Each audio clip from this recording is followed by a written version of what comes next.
Hello and welcome to the Screen Chronicles. My name is Colby, My name is Steve.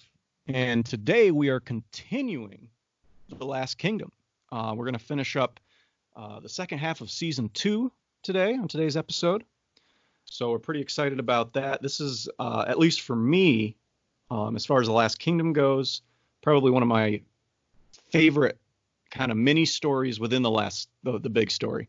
Yeah, there's a great story arc in this half of the season. We've talked about it in our last episode, but this one almost is split into like two different Main arcs. stories, right. Yeah. The first half of the season, listen to our part 1, season 2, part 1 talk. We review that. I mean, we're just really summarize and talk about it because it's our favorite show. So, you know. And that's 1 through 4. And so you probably heard in that one, Uhtred becomes a slave, and he also gets revenge on Kjartan. So that's kind of its own little Uhtred arc. And I'd say this half, even though it's still told through Uhtred's eyes, really isn't about Uhtred as much. I don't think. What do you think? No. I agree. It focuses on a couple other main characters. Awesome characters. I think that's a very throughout the whole show they introduce awesome characters, but we've said time and time again as we've been reviewing The Last Kingdom that some of the strongest characters in the show are the Vikings and the Danes that really bring the show to life with their. I think they've got a lot of humor. They're a lot more in depth than you would think, than just ruthless killers. They've got a lot of characterization that the show really builds. The second half of season 2 is a great example of two Dane characters that we met in the first half named Siegfried and Eric, the brothers. We won't spoil anything yet. And just kind of seeing their relationship and each of their characters grow. And I got to say, this is probably these 4 episodes, at least the last couple episodes of the season, are some of the most heartfelt. Yes. Until we get to season 3, and I'm thinking of a specific instance in season 3. We're not even there yet. But certainly probably in this season, it really kind of pulled on the heartstrings. Yeah, I remember the first time we watched this when we were watching season 2, and the first half wraps up with Uhtred, Ragnar, Bjorn going to Dunholm, killing Kjartan, killing Sven, freeing Tura, and we were both kind of like, where do we go from here? Like, right? We had like a to-do list for Uhtred. He checked off a big to-do, and we were yeah, exactly. I think we went back and checked, and we're like, was that the end of the season? And we looked, and we're like, oh no, we still got 4 more. Halfway. Yeah, I remember that. We were surprised because that was episode 4 was such like a season finale type episode, and we were like thinking to ourselves, this has got to be the end of the season, right? It was not. I was just not expecting this story arc coming out and being so interesting and different than what we'd seen before, I'd say. Yes, it's really different than the first half, and even from any part of season 1. It's different then. I have 2 words that would describe the second half of this season, and I'll see if you agree. Okay. The first word is love. I would agree that's a major theme. And the second major theme, I would say, is betrayal. And I say love too, and I don't mean love. I do mean it romantically, but I also mean a lot of different kind of love too. There certainly is your romantic love, but there's other forms of love in this that really, when intertwined with the betrayal, as a viewer, you thinking of like love of country, that sort of thing. I'm thinking of brotherly love. Oh, okay. Because I was thinking like love of country. Sure. Yes, that's a very good point because. Go ahead. Well, I won't spoil it yet when we'll get in that, but a lot of the major Wessex characters, they all love their country. You could argue they kind of betray each other too at some point, but it's all done out of love and investment in. So now, I see what you're seeing though too, and the betrayal too is like it really works in there as well. It's intricate in a lot of ways. Mm-hmm. A lot of intricacies in the second half. So I'm very excited to talk about it because, like I said, this is probably one of my favorite stories within the big story of the whole thing. And again, did not see it coming, And let's just talk a little bit. What does Uhtred's checklist look like? Well, Uhtred's checklist has been when he, got back from the Danes after Ragnar died, was to get revenge on the people who killed his surrogate father Ragnar, which was Kjartan and Sven.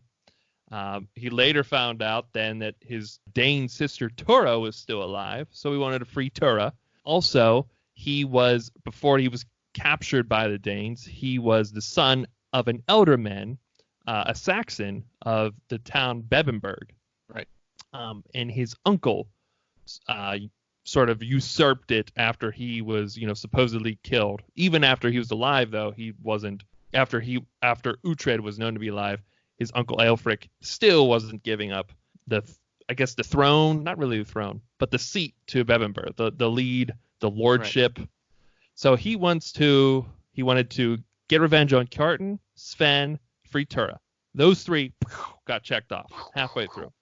And now he wants to get revenge on Aelfric, who, usurped his elderman, his title, his land, and he wants to get his land in Bebbanburg. So he still has to get there. Yep. And that's really, I guess, his checklist now. And then he's got, as the story develops, as he's living his life, he gets all these little mini checklists, that he's got to do. And I guess this is kind of a little mini side story on his quest for Bebbanburg. Yes, because right now, he is sworn to Alfred, and that happened, I think episode 3, the first half of this season, after Ragnar saved him from being a slave. Yes. He then, gets back into working for Alfred. Then he kind of forced into it. He's kind of blackmailed into working for Alfred. So he is now, a man of Alfred. So that's another thing that's kind of influencing his path to Bebbanburg. Yes. His relationship with Alfred. And Alfred, as we've said, he's trying to unite all the Anglo-Saxon, kingdoms and tribes to make an England. And this is really, historically, is really how the formation of England began. Alfred was a king at the time and in the 9th century. So a lot of it's revolving around history, but they're also this half of the season has its own little fictional, fun tale to tell, but still working in with those bounds. Yes, absolutely. So do you want to say anything more spoiler free before we jump into the spoiler? No, I think that's it. Let's put out a big spoiler alert. Spoiler alert. So from here on, you Arslings, we are getting into spoiler territory. We're going to go through each episode, tell you what we thought about it, what we've been talking about, because Uhtred, he has a lot of close-knit friends. He forms bonds with everyone. He's got bros. So we're going to talk about our best bro moments, our best moments, and we're just going to react to some big things that happens and keep you summed up, because we know season 4 is coming out the end of this month, April 26th. So you need to get caught up. You need to learn who's who. What Aelfric, what Ethel, who's that? You need to know. Yeah. We're here to straighten you out. It's going to straighten you out and get you all the major points you need to know, so you know Uhtred's checklist and where he's going. So spoiler alert, we're getting into some spoilers. Absolutely. So without further ado, we're going to get into what is episode 5. Again, we're starting at the second half of season 2. And I think we talked a little bit about this at the end of last episode, that we did pretty satisfying here after the redemption of killing Kjartan and getting the revenge. We get 3 years of peace where our main character, Uhtred, kind of gets to go and live his life and raise his kids. Yeah. In the Wessex town of Cookham. Like we said, he was sworn to Alfred. So he's been working for Alfred. Then we see it picks up the episode picks up. It says 3 years later, him and Uhtred and his gang, they're going out defending the land of Wessex from some Danes that are invading. And so this is pretty much the core bro squad. Yeah. So we got Uhtred, obviously the leader. Yes. Finan, our Irishman, and they met Sihtric, on the slave boat. Yeah, they met on a slave boat. Sihtric, who was the bastard son of Kjartan, and Klappa, who is just, we don't really see the first meeting with Klappa, but he just kind of is always goofing around with Finnan. Well, he was a Dane that Uhtred was training. We meet him when they were training, when they were building that army. Yeah, we don't see exactly how that came about. Yeah, but all we know is that he's in the Bro Squad, and he's a core member of the Bro Squad. He's the hammer of the. He's the hammer, dude. He's the Hulk.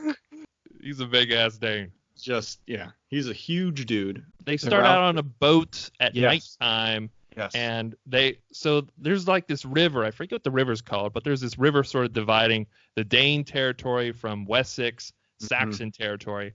And apparently some Danes have been crossing this river and raiding some towns. Yep. And Uhtred actually says later to Alfred, when he's talking to Alfred, that these are Aethelstan's men, who was formerly Guthrum, the big Viking guy from season 1. We never see him again. Yeah, we never see him again. But they reference him and they say, well, those are his men. So he must be a part of it. He must be, breaking the peace or something, because we just killed a bunch of Danes. But they start out on this night mission, and it's really cool seeing the group work together. It's really cool seeing them. I think this is like where we first really get to see all the sass that like Finnan has. You know what I mean? Yeah, I agree. He's like, put that sword down. Like, sorry, my Irish accent. It's all right. We'll work on it. But he's pretty funny and just really sassy, and you get to see them. He's kind of one of the comic relief characters. Yeah. In the show. He seems like he's kind of Uhtred's like right hand man too. Yeah. Citric's like right there, I think, but I think Finnan is like Finnan's right hand man. Like the lieutenant, you know what I mean? I would say so. Yeah, I would say so. So you're right. It's a cool scene to see them in action together. Definitely satisfying. So then it brings us back to Cookham, right? Yeah. And he's a lord there now. Yeah, he's a lord of Cookham. And we see Gisela again, and we see Uhtred's 2 kids. Yeah, he's 2 kids. And you're like, whoa, we got busy. Yeah. By the way, it looks like as we get season 4 is rapidly approaching, 12 days away now, I think. And we're seeing some pictures of what looks like it's going to be Uhtred's kids. Do you see that? I did not see that. Oh, you should check it out, dude. Were those the new characters they were saying, or? Yeah. Oh, those are his kids? I think 2 of them are his kids, and the young girl, like to me, looks a lot like Gisela, which I think is cool. I'm gonna have to go back and pay attention more to that. Yeah, go to the Last Kingdom account. They should be on there. So pretty cool to hopefully see some grown-up Uhtred kids. But anyway, they're pretty young at this point when he goes back to Cookham. And by the way, Uhtred's hall at Cookham is very pagan-like. As Alfred would say. Anyone who like is a main, pious Saxon, Alfred, whoever, when they come to visit, they always point out, so this is what a pagan's hall looks like. Yeah. And it's like, just enjoy it. You know what I mean? I feel like it's pretty reminiscent of Uhtred's home when he was a kid, living with the Danes. Ragnar's, you mean? Yeah, Ragnar the Fearless is home. I mean, I know that was just kind of built in like a barn or something, but it does look like that. It does kind of have the same shape and like just like a main hall, and even I would say it's even almost reminiscent of some of the places in Vikings, just kind of like a giant hall. Yeah, the show Vikings, yes. And with like a big table in the middle. And... It's nice. I'd go there. It's really nice too seeing his relationship with Gisela. They're pretty like happy. It's like a real tender, relationship. She's really nice to him, but she also, will keep him in line. Keeps him in line. She knows, dude. She'll be like, you're not making fun of Citric's, girlfriend. Citric's dating a prostitute, and everyone's picking on him about it. And she's like, you're not gonna make fun of him. So my girlfriend said after a few of the first remarks that Gisela was having, was kind of like, putting Uhtred in line remarks. My girlfriend, we're watching a Netflix party, by the way. So if you're doing social distancing and watch something with somebody, Netflix party is a great way to do that and kind of keep a chat going. Anyway, after the first couple times Gisela did something like that, she just messaged me and said, I like her. I like her too. I knew you would. Yeah, I like how her. can you not like Gisela? She's perfect. She is awesome. She's awesome. A big shout to let's give the actress a shout here. Gisela, played by Perry Baumeister, I think is how you say it. Yeah. But check her out on IMDb if you want to know exactly how to look at it. Maybe you know how to say it better. but yeah, it's really good seeing them, and just like you said, these 3 years of peace. It's really nice to just like, right, good. It's some good Because time. otherwise it's always kind of a challenge. Most of Uhtred's life that we've seen on screen has kind of been filled with not so positive things. Yeah. It's nice to think that he got like 3 years, in the same way that he had like a long time when he lived with the Danes as a slave, and then he was considered a son. I mean, he had a while he lived there. I don't know how many years it says in the books he lived there. I think they were happy for a while. I want to say he was taken there around 10, and I think Ragnar might have been killed when he was 13 or 15, so 3 to 5 years in the book anyway. Okay.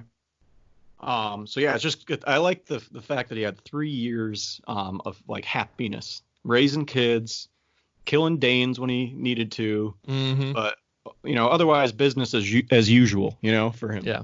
So it's nice to think that. Mm-hmm. So anyway, while in Cookham, a familiar face arrives to visit them, of the name of Ethelwald. And that's Alfred's nephew. Yes, so he was the Etheling to the throne. Yeah, in other words, the heir. Yeah. Yeah, he was expecting to be the king after his dad was killed. Yeah. In his head, but because he was really drunk and always out into debauchery, everyone was like, well, we think Alfred should do this. We don't think you're the guy. Ever since then, Ethelwald has just been wanting the throne. He's been, kind of plotting. He hasn't been making any active moves though. Right. But he comes to Cookham, and apparently he was in the Dane territory. He crossed I think Whitling Street is maybe what they call it, into Dane territory, and he saw a dead man give a prophecy that a dead Bjorn. Yeah, I wonder if it's supposed to be Bjorn Ironside. I don't know. I think Bjorn Bjorn might have been a common name back then. It might be like Bob or Steve, Bjorn for Danes. Just like Ragnar. Ragnar's like Jim. Ragnar seems like a really awesome name, but it seems like a lot of guys have the name Ragnar. Yeah. Can you imagine like Bob being like a great guy in like American history? Just like look at and they're like, Bob. Yeah. Bob was a great warrior. Yeah. Bob. That's what everyone thinks when they hear Ragnar. And then in the they hear Bob in their head. It's kind of lame. We hear Ragnar. Ooh, Ragnar. Ooh, it makes me think of like Ragnar Lothbrok, dude. That's a sweet name. Yeah, it is a sick name. So anyway, so he tells Uhtred about this, kind of a supernatural thing. This dead guy Bjorn rising up and telling like a prophecy that Ethelwald and Uhtred would become kings. Mm-hmm. And specifically kings of other kings is what they say. Yes. So Ethelwald is of course eating this up because he wants to be king, and Uhtred's pretty skeptical. And I think it's important to say that like Ethelwald appears sober in this scene, which is unlike most Ethelwald scenes where he's drunk in some way. But and they even like talk about that, and he tells them like, no, I'm sober, whatever. I don't know if he said he changed his ways, but I think he was like turning over a new leaf or something along those lines. Yeah. I think just anybody who talks to Ethelwald knows Ethelwald will naturally not believe a word he says immediately. To be skeptical of whatever he says. Yeah. So anyway, we get that story. Ethelwald leaves, and there's just some cool interactions with Gisela too, with Ethelwald, and it's just cool. And then Alfred comes to Cookham to visit Uhtred next. Yeah, Alfred rides up with Otta and like a bunch of priests. Even Finnan's like, I think he's got a priest for every day of the year or something like that. So they ride up, and Alfred makes the comment about how his hall is a pagan hall, and he's expressing frustration with the fact that he's got Uhtred tied down to land. He's got Uhtred tied down to him, but he's still expressing these pagan things, which just ticks Alfred off because he's so right under his devout. skin. He's so pious. It gets, and it's so Alfred still kind of has this resentment now towards Uhtred. We didn't see a lot of the Wessex gang the first half of the season, other than like them at the table when they heard he was kidnapped. They're like, oh yeah, go save him. But this season we get to see a lot more of the like Alfred and Otta and Aethelwald and Ellsworth and all of them, and get to see again Alfred's kind of back in his cycle of being kind of annoying. He kind of goes back and forth. He does some awesome things, and then you love him, you hate him. You love him, and David Dawson just kills that role. I don't know if I say this every episode, but it deserves to be said every episode.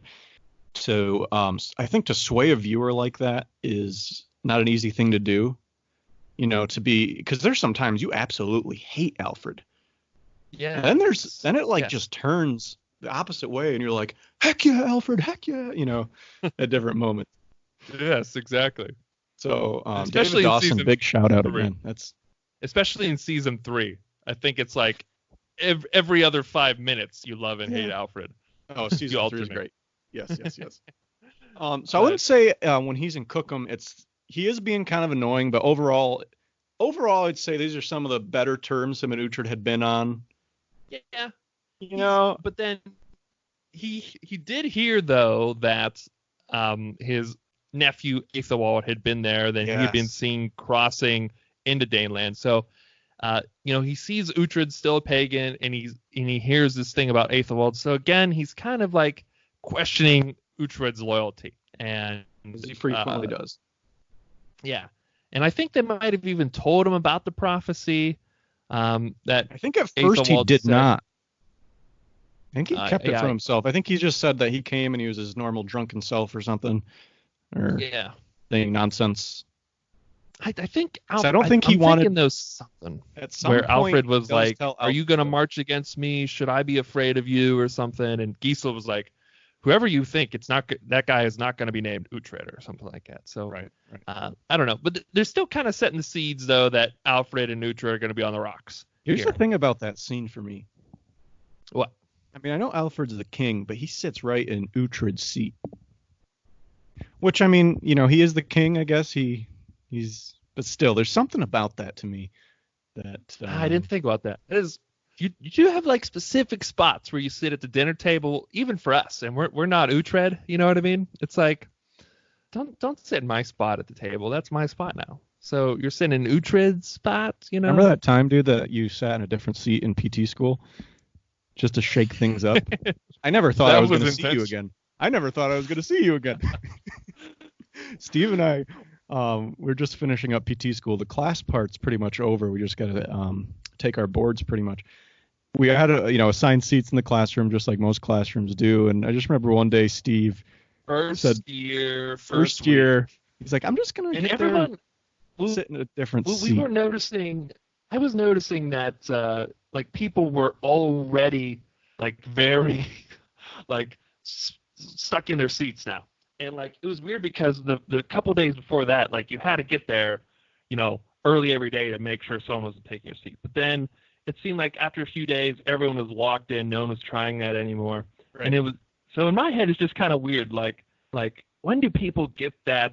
When is it? When does it become law? After how much time does it become law in someone's head? So I was like, it's not a real law, so I should try and mix it up. And we go up to our normal seat, and then I go up. I was like, you shouldn't do it, dude. I wouldn't do it. And it's immediate, disruption. Everyone's like, I had to move. And I remember I didn't really know Maddie much at the time, but she was like, it was him. She's like sitting behind me. Oh, just calls him right out. What's going on? Everyone, and Rachel's like, are we still moving seats? I don't know. Everyone was so flustered. Hilarious. Everyone was just up in a tizzy. It's so weird. But anyway, so, I mean, that's what Alfred did, but no one freaked out when Alfred did it. You know what I mean? I know. Yeah. Anyway. Anyway, Like so I said, they I go never out thought I was walking. gonna do it, but Oh so yeah. yeah, so Another thing too, Alfred kind of points out because Otto's having a drink. Otto, the guy who killed his son from the first season and is kind of like the right hand man to Alfred. He's having a the drink. alderman of and Devon. That's it, Devonshire, right? And Yes, Devon. Alfred, comments about like, oh, you've been drinking too much or something, and but Finan and Uhtred are like, yes, you should drink more, and they're just, like they're pounding around him. But then so we kind of get this thing like, ooh, is he having like a drinking problem going on or something? But anyway, they go out for a walk. They're going out for a walk, and Alfred even notices like a little like shack off in Uhtred's area with a little cross on it, and it literally looks like I built this thing. Like there's like it was like if I went out to my shed and put and put two sticks across from each other like that. Just any sticks you find, not even like trying to make them too straight. Just like there's a stick, here's the banana stick. That'll work. Exactly. So with the cross. And Alfred sees that, and he's like, "What's that?" And Uhtred's like, "That's a church, Lord." Oh, and Alfred, I've never seen him so happy. He was eating it up. He was eating it up. Yeah. He's like, "I think I should go pray." Instantly forgot about all the things he was mad at Uhtred for. I know. and then meanwhile, down the river comes Clapasaw boat coming, so he lets Uhtred know, hey, there's a boat here, someone wants to talk to you. Yeah. He's like, all right, Alfred, why don't you go pray? And he's like, oh, sure, absolutely. Yeah. And perfect way to get rid of how to get rid of Alfred 101. In your church. Like, hey, would you like to use my church? And then so Uhtred goes down to the water, and Eric, the brother to Siegfried, is in a boat. Stealthy Eric. And he's telling Uhtred that he should come into Dane territory and listen to Bjorn, the dead man, give his prophecy. Oh, yeah, we forgot to say Aethelwald invited Uhtred to go, and Uhtred was not having it. And now Eric is there in person telling Uhtred this. So this is an interesting scene, too. Uhtred, the last time we see Eric and Siegfried, Uhtred had cut off Siegfried's hand and like told Eric and Siegfried to take a boat and leave and not to come back, And now Eric's back and Uhtred's immediately like, "Well, you're not supposed to be here, dude." And Eric's like super cool. He's like, "Hey man, like look, I respect you, bro. Yeah, he does mention it. I respect him. And you got to think too, like on their end, I think Eric and I think a lot of the other Danes are now starting to recognize Uhtred not only as a Dane but as a warrior with a reputation, which is huge. I think, yes, huge, and for a warrior, that's a big thing, reputation. So and I want to go back a second here too. Ethelwald actually mentions the three spinners, and they mention that the three spinners made it the fate that Uhtred and him are going to be kings. And that's what he's heard, which is something we hear a lot. We've watched Vikings and The Last Kingdom. We hear this term, the three spinners, all the time. And so I did a little bit of research on who the three spinners were. I think it'll be good to know for anybody who's interested in these shows. So in Norse mythology, the three spinners are otherwise known as the Great Norns, Norns. And they're female beings who create and control fate. Now, fate is it's everything to these Vikings. Yeah. That's their huge belief is that they have a fate, and that their fate is controlled by a supernatural power. And the three spinners are known as the most terrible entities in their mythology because they're even more terrible than the gods, because the gods are still subject to the spinner's fate. There's three of them. There's Urd. Urd is considered what once was, the past. There's Verdandi. It's what is coming to being, the present. And then there's Skuld, which is what shall be, the future. So those are considered the three spinners. There's different accounts on whether they were viewed as whether they were giantess or dwarves or elves, but that's just a little history or Norse mythology about who the three spinners were when that's mentioned. Oh, cool, yeah. Because that, like you said, fate's a big thing, destiny's a big thing. Uhtred that's always the says yes. destiny is all. Yes. And yet they already believe that whatever's going to happen to them is carved out in stone. That they really can't change it. The spinners are the ones that change, decide their fate. So yeah, so that's really, in Uhtred, even though he's really skeptical of Aethelwald, he still believes in his Viking mythology. Yeah. And actually, I think too, when Aethelwald says the three spinners, that's something that kind of makes Uhtred think a little bit, Anyway, Eric invites him down. Uhtred's kind of like, maybe. Yeah. And then he's like, why in the world should I trust you after I chopped your brother's hand off? Why would you be nice to me right now? Yeah. He's like, oh, it sounds like if I go there, that's a trap. But anyway, he's still curious. He's still on the fence about it. And then I think they cut to after they talk when Siegfried goes back to Eric, and they talk about, they show that they have men again, that they have intentions on, conquering London. Siegfried now, he has a knife hand. Which is in Mercia. Oh, it's in Mercia, London. And they show Siegfried now, he has a knife hand. It's pretty sweet. Chopped up. Yeah. Pretty sweet. You're a warrior, and, you want a prosthetic hand. Might as well make it a knife hand. That's probably the most fun. We're soon to be physical therapists. Great function out of that. We're looking at functionality with a prosthetic, and what's the optimal function that Siegfried, the Viking warrior, is going to need? Let me fit you for a knife hand. I think I got a few left. You got let me send you to the prosthetist, and we'll get you. Consider as ADLs and IADLs. Like, oh, so your long-term goal is to be able to stab a man through the heart again. Okay. Get you a knife hand. I think this would be your best option. So, it's good for us to see that as future physical therapists, just in case it comes up someday. Yeah. Then they cut back to Alfred and Uhtred and everyone having dinner. And you're right, this is actually where Alfred then he kind of expresses some concern with how Uhtred, if he became powerful, would be a threat, and Gisela kind of like stands up for him, and but Alfred's still kind of scorning him on the way out, and Finn and Gisela even say like how can you still serve this guy? He doesn't appreciate you. He comes in here and makes fun of your pagan hall. He's worried you're gonna be a threat to him, even though you've sworn loyalty to him. And Gisela even says, specifically, we don't want him as an enemy. Right. If it comes down to him being an enemy on us, we've got to go back up to my brother Guthred or your brother Rag, because we don't want him as a threat, as an enemy. And it is frustrating, like I was saying, right now. But back in Winchester, though, Alfred's daughter, Ethelred, she's supposed to get married to Ethelred from Mercia. Yes. He's the guy, that they saw in the note is supposed to be like the next king of Mercia. But there's a more important wedding to talk about here between Citric and his prostitute wife. I knew you were going to switch that.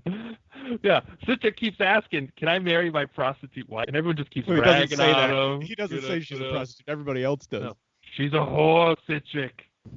It's cute. It's kind of cute though. Citric's like, "Oh, I love her," and he's just asking permission, and Uhtred, who ends up giving him permission to do it, is teasing him and stuff. Everyone's teasing him, but it's great too when he finally gives Citric permission. He asks him to do this one thing, but then Citric's like, "Thank you, my lord.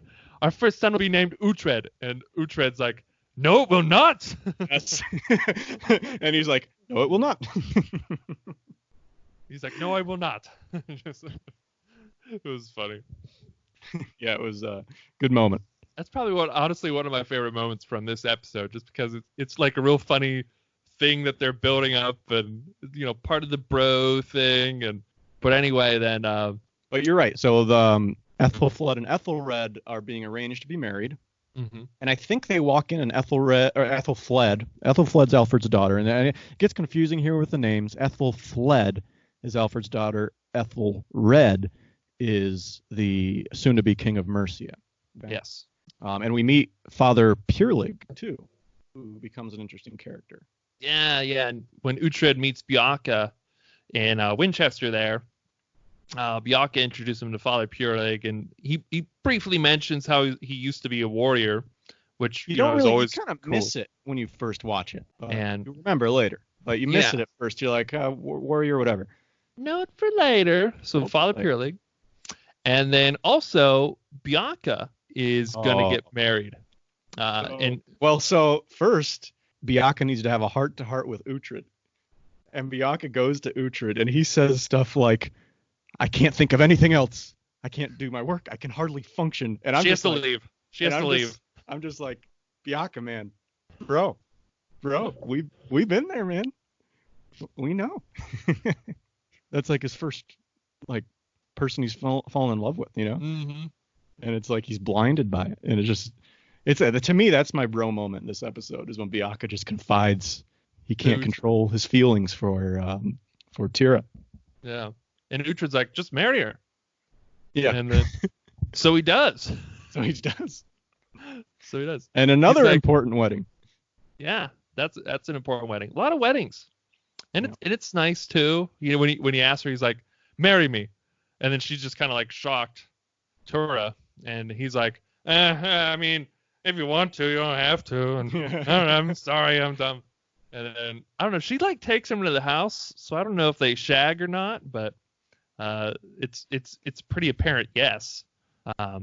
She still doesn't have eyebrows. I don't know why she doesn't. So I mean, let her eyebrows grow back in. I don't know. Bjaka's into that.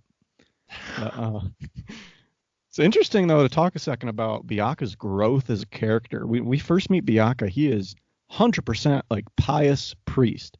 He's cool. He's still kind of cool in the beginning, but he's still kind of annoying because it's just all God all the time with him, right? Yeah. Then he becomes Uhtred's conduit to God, and he kind of follows Uhtred into battle, becomes more of a bro. He is a bro throughout the first half of season 1, accepts Uhtred, even though Uhtred's more Dane than anything else. Mm-hmm. And now he wants to marry what earlier he would have considered a heathen. So pretty cool character development from Bjaka. She's straight up Dane. She's straight up Dane. Yeah. So it's interesting how he grows and who he becomes. So yeah. So then Uhtred and gang, they're standing out in town watching. I think, Ethelred, the guy from Mercia who's supposed to marry the woman of Winchester, Aethelflaed. They're seeing Ethelred coming to town, and they're talking about how he's a turd and and things like that. And Aethelwald comes up to Uhtred and's like, so what about the dead guy? You want to go see him? and Uhtred's like, shut up. And he basically decides to go, and he decides to, check this out, not only because he's interested, but because like Alfred's been giving him some grief recently. And it's like, if I am supposed to be like higher up, like it would be nice to know. So I'm going to do this, So they ride out in the middle of night then, into Daneland without telling anyone. And they actually meet up then with this Dane Haston. He was the one Dane that Uhtred freed from being the town Dane fighting machine from York, Efferwich, like back in season 1, or not season 1, episode 1 of season 2. So he meets him there. By the way, Heston's actually based on. I'm pretty sure Heston's based on a real Viking too. Oh yeah. There's not a lot of information, but there was a Viking around the same time period who caused like a lot of bloodshed in like Wessex and Mercia named Heston. There are some documents. Interesting. I wonder if Siegfried and Eric are then too. Siegfried and Eric are most likely fictional. There's no records of them, unfortunately. Okay. I would have liked them to be real in this story, to be kind of real, but it would be cool. But yeah, Heston of all the Vikings in the show apparently is one of the ones that actually existed. So I thought that was kind of interesting. That is pretty cool, because it's really, I was really unsure of like what Vikings were real after like Guthrum and Ubba, because they're both Ubba we knew were real. But Haston, he's a real one though, huh? Yeah, I couldn't find anything about Kjartan and Sven. I don't think they were.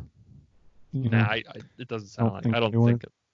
Obviously, we know Alfred was, and pretty much everyone in Alfred's family that we see in the show, they're documented to have existed.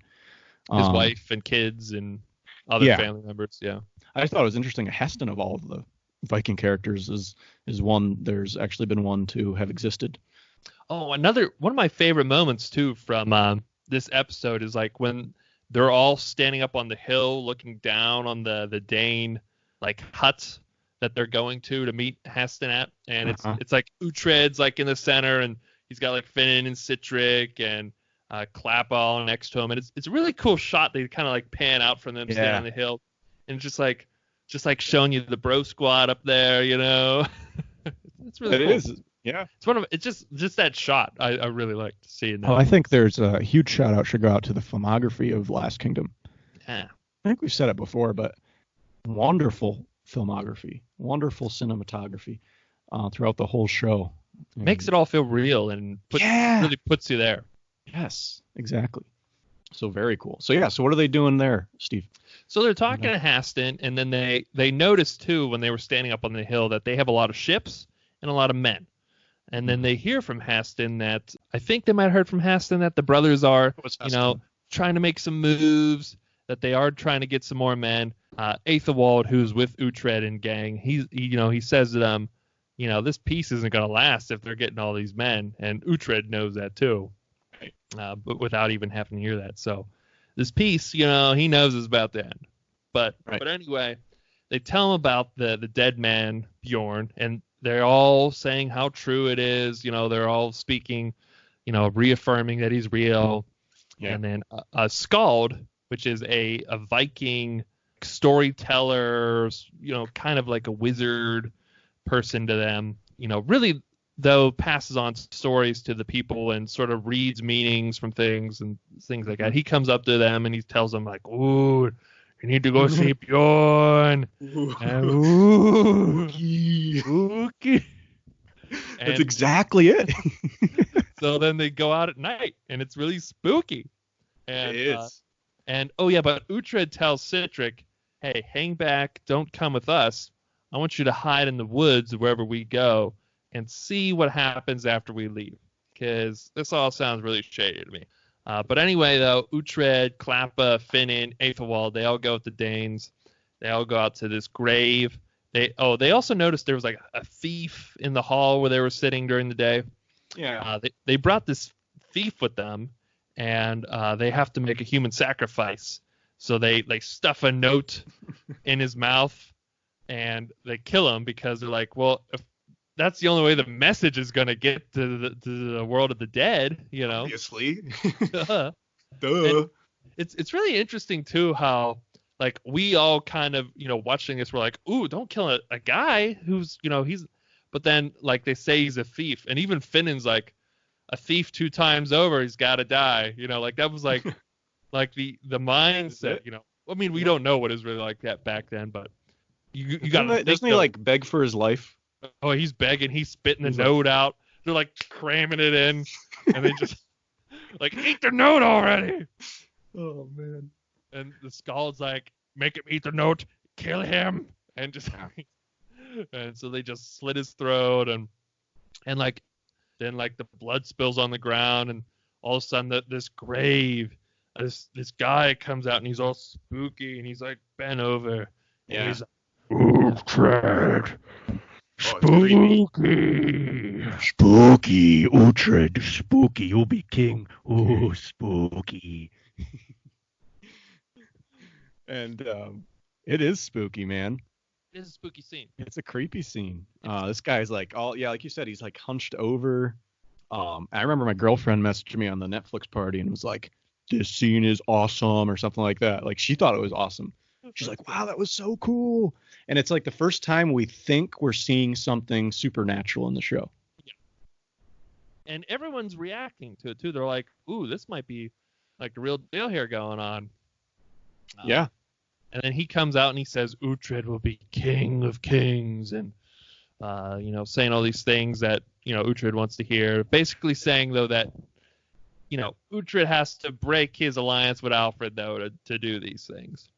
I don't think we find out on this one, but I think we find out on the next one that this was all set up from Yeah. Eric and Siegfried to try and get Uhtred on their side because They know he's the value of Uhtred. yeah, they know the value of Uhtred, and for whatever reason, they just didn't want to go talk to him, so they had this very elaborate thing instead. But everyone, though, when they're watching this, even Uhtred's kind of taken aback, and they're all sitting around a table, and they're all like, whoa. But then Citric tells them, they're like, no, guys, I saw him like come back out of the ground like They 10 show minutes later. Citric seeing it too. Yeah, and he's like freaks out and runs off. So yeah, I mean that's the first one there. It was kind of an interesting one, after the first half, kind of wondering where we're going, and a solid episode. We kind of reestablish where all the characters are, what's going on. But I think that scene was really, really awesome. Really great way to end the episode with that supernatural dead Bjorn scene. Yeah, I think you already said your best bro moment would have to have been Bjaka talking to Uhtred, correct? Just saying, just kind of confiding in him, man, I can't think about anything else but this girl. And it's just I get it, bro. I get it, man. I might have picked that one, but because you picked that one, I'm going to pick just the opening of the episode with the gangs all working together like a well-oiled machine. You know what I mean? And that's just killing Danes. It was pretty cool to see. I feel like the bro moments only get more from here because now, I mean, it's truly established. The first half of the season was about establishing his core group, or that's where it was established. And now, it is established. Now you're seeing it. Now you're seeing all these bro moments just constantly throughout, even if it's just a small comment Finnan says. Yes. Yes. There's so many little things that could be taken as a great bro moment, and it's really hard to pick and narrow them down. It is. To me though, it's Bjaka though. The way he's frustrated. He's like, why can't I think of anything else except this girl? Why can't? He's like, you got to get rid of her. Maybe she can go with you. Maybe she can go with them. Got to get her out of here. And Uhtred's like, I didn't know she was so bad. Fine. All right. Awesome moment. So let's hit up 6 then. Next one. 6. All right. Let's get right back into it. It actually starts out with Uhtred and his wife Gisela taking a very naughty bath together. Ooh, yeah, all sexy and stuff. And it's great to just see them how well they're hitting it off because Uhtred's had some kind of crummy relationships. Brita, was always, close to his heart. She grew up with him. She was a Dane. She represents a lot of Uhtred, but she's always also very frustrated with things Uhtred does, and she's very, headstrong and clashes with for she resents him. Yeah. She can't ever see his point of view. No. And then Mildred, she's very pious. She started out pretty cool when things were good, but then they had a good period of time where they were cool. They had a good period, but then as things went on, they weren't really made for each other though. Circumstances. No, they weren't. Yeah. And then his one before that, or his Islet. She was pretty awesome. She's pretty sweet. And but then it's just she lost her head. She lost her head. I mean, I had a nickel for every time. Every time my third serious relationship happens and they lose their head, it's just. So it's just, I don't know. I really like seeing them together, and just I'm glad. Yeah, then Gisela came along next. He's got a healthy relationship here going on. And she's just a nice, good person. She's nice, but she's not a rollover though. She's not just oh, whatever you say, honey, or anything. She's like we said before. Yeah. She's still independent and strong, but it's just that they both value the same things. They're a good match, Yeah, it seems like they're good parents. There's a couple scenes I think where they show Uhtred saying goodnight to his kids or something, and it looks like their kids just love their dad, and it just looks and he loves them. It's little things like that. And it's cool why won't Alexander Draymond just adopt me already? You know what I mean? I know. it just raised me with the actress who plays Gisela. I don't know. It just some things don't make sense in this world. Some things just don't make sense. But anyway, very sexy bath, and then they get out and they're strolling along, and Aethelred, the douchebag from Mercia, strolls up on his horse, and he's like, "You guys are jerks." and then he's like installed Gisela too. And so Uhtred's not having this shit. And you'll see this a lot in the show. Everyone's kind of used to their title defending them from any sort of immediate reaction from them being a jerk. And I think that's kind of what Aethelred was expecting here. But Uhtred, we've seen Uhtred. Uhtred will get, another elderman down on the ground with a knife on their neck. He'll punch you in the stomach. He'll bring his sword out in the church. He doesn't care. If you disrespect him. If you disrespect him, he's cool otherwise. He's cool. He was just walking there. So he pulls Aethelred off his horse. Yeah. He's going to kill him. And then Aldhelm is Aethelred's like right-hand man. Really appears like a brown noser this season. We eventually find out there's more to him. But he's always the one like whispering and like he's the one with like a lot of the ideas. Yes. He's the one with the ideas. He's the one he kind of is running the show. I mean, Aethelred is kind of a loose cannon, but when he can get, him steered on the right way. Well, I think Aldhelm is the smart one. You know what I mean? Yes.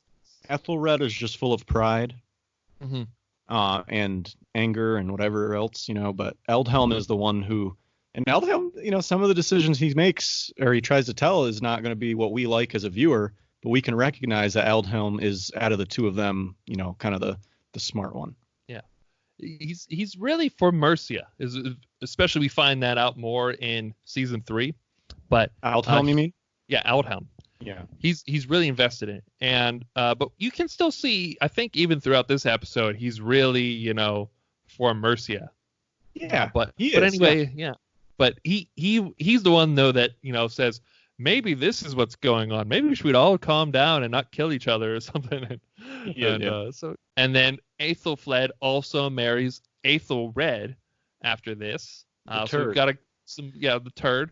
We've got some weddings back to back. Uhtred's attending its wedding season in Winchester. Right. Uhtred's put on a little bit of weight. That's natural. You got a lot of banquets. You know what I mean? Yeah. Also, after the wedding, Osferth, who we find out is one of Alfred's bastard sons. So when Alfred was younger, he used to be humping anyone he could get his hands on. I think when we first meet him, he was just, He's messing around with a servant girl. This is one of his bastard sons. And it turns out that this bastard son is Leofric's sister's son. Right. So it's Leofric's nephew. Right. And he's a monk. So one of the things that, the royalty would do when they had, bastard children was just send them off to the priesthood. So that way they'd be, godly, but also they wouldn't have to deal with them anymore. And so Osferth, we're kind of introduced here. He comes up to Uhtred, tells him all this, and he wants to join the crew. And Uhtred's like, you're not a warrior. Like, all my guys are warriors. But it'd be really embarrassing to Alfred if you were on my crew, that if his bastard was part of my crew. Stiapa, Alfred's man, pulls him in. Alfred confronts Uhtred. He's like, hey, I saw you were crossing, Wetling Street into Dane territory. Yeah. And I think this is where he tells Alfred that, like, the truth of, like, why. Yeah. He comes out and says, he straight up says, they said I would be king of kings and all that. And they're raising an army, and they're going to take London, Siegfried and Eric. And they're like, ooh, well, we need to do something. Aldhelm and Ethelred, they're sitting at this table too. This is like the wedding table that Uhtred's up at. And they're like, well, maybe he's, going to join the Danes. And so why are you going to join the Danes? And Otto's like, of course he didn't join the Danes. He's here, you idiot. Yeah. And then I love this. Yeah. And even Ethelflaed is like speaking up, and she's like, oh, no way, Uhtred. Yeah. And then she's like giving advice on things to do. Cause she grew up around Alfred, who is, very royal, very astute and always participating. So, I think she even kind of belittles Aethelflaed's opinion in some way here. Yeah. And he's even like, doesn't like that. Not like Ethelflaed, we're discussing land and war here. And she's like, yeah, I know. And then she keeps going. And he pretty much like is is pissed that she's like getting involved at all in this conversation, And I think she kind of shows him up too, that she knows more and that she's, more rational than he is about the situation. Yeah, and then we kind of get a brutal scene. Yeah. Next. So then this one's tough to watch. Oh, yeah. By the way, before we go there though, I love. I think Aldhelm says something to Uhtred, and Uhtred's like, "I'm sorry, I can never remember your name," or something like that. It's just like, like when Tony Stark sees Ant-Man, he's like, "And you are?" Yeah. Alfred wanted this wedding to happen as like a bond and a union between Mercia and Wessex. With the full intention though of Alfred's, full intention is to sort of envelop them and make them another arm of Wessex. Like we said, his goal, Alfred's checklist has only like one thing on it, and is make England. Two things. What was the second one? Pray. Pray. Make England, yeah. And the Mercians aware of this though, and they recognize that Alfred's the more powerful king. He's the more knowledgeable one, and so they've always kind of been threatened of them. I think Wessex as a nation is more powerful just in general too. Yeah. Yeah. Like Mercia was they're the ones who came to Wessex to try to get spears in the first half of the season. Or try to get swords. Right. Swords. That's right. Try to get That's men. right. Remember, they're like, we need help to help defend our land. Yeah, when the old guy died.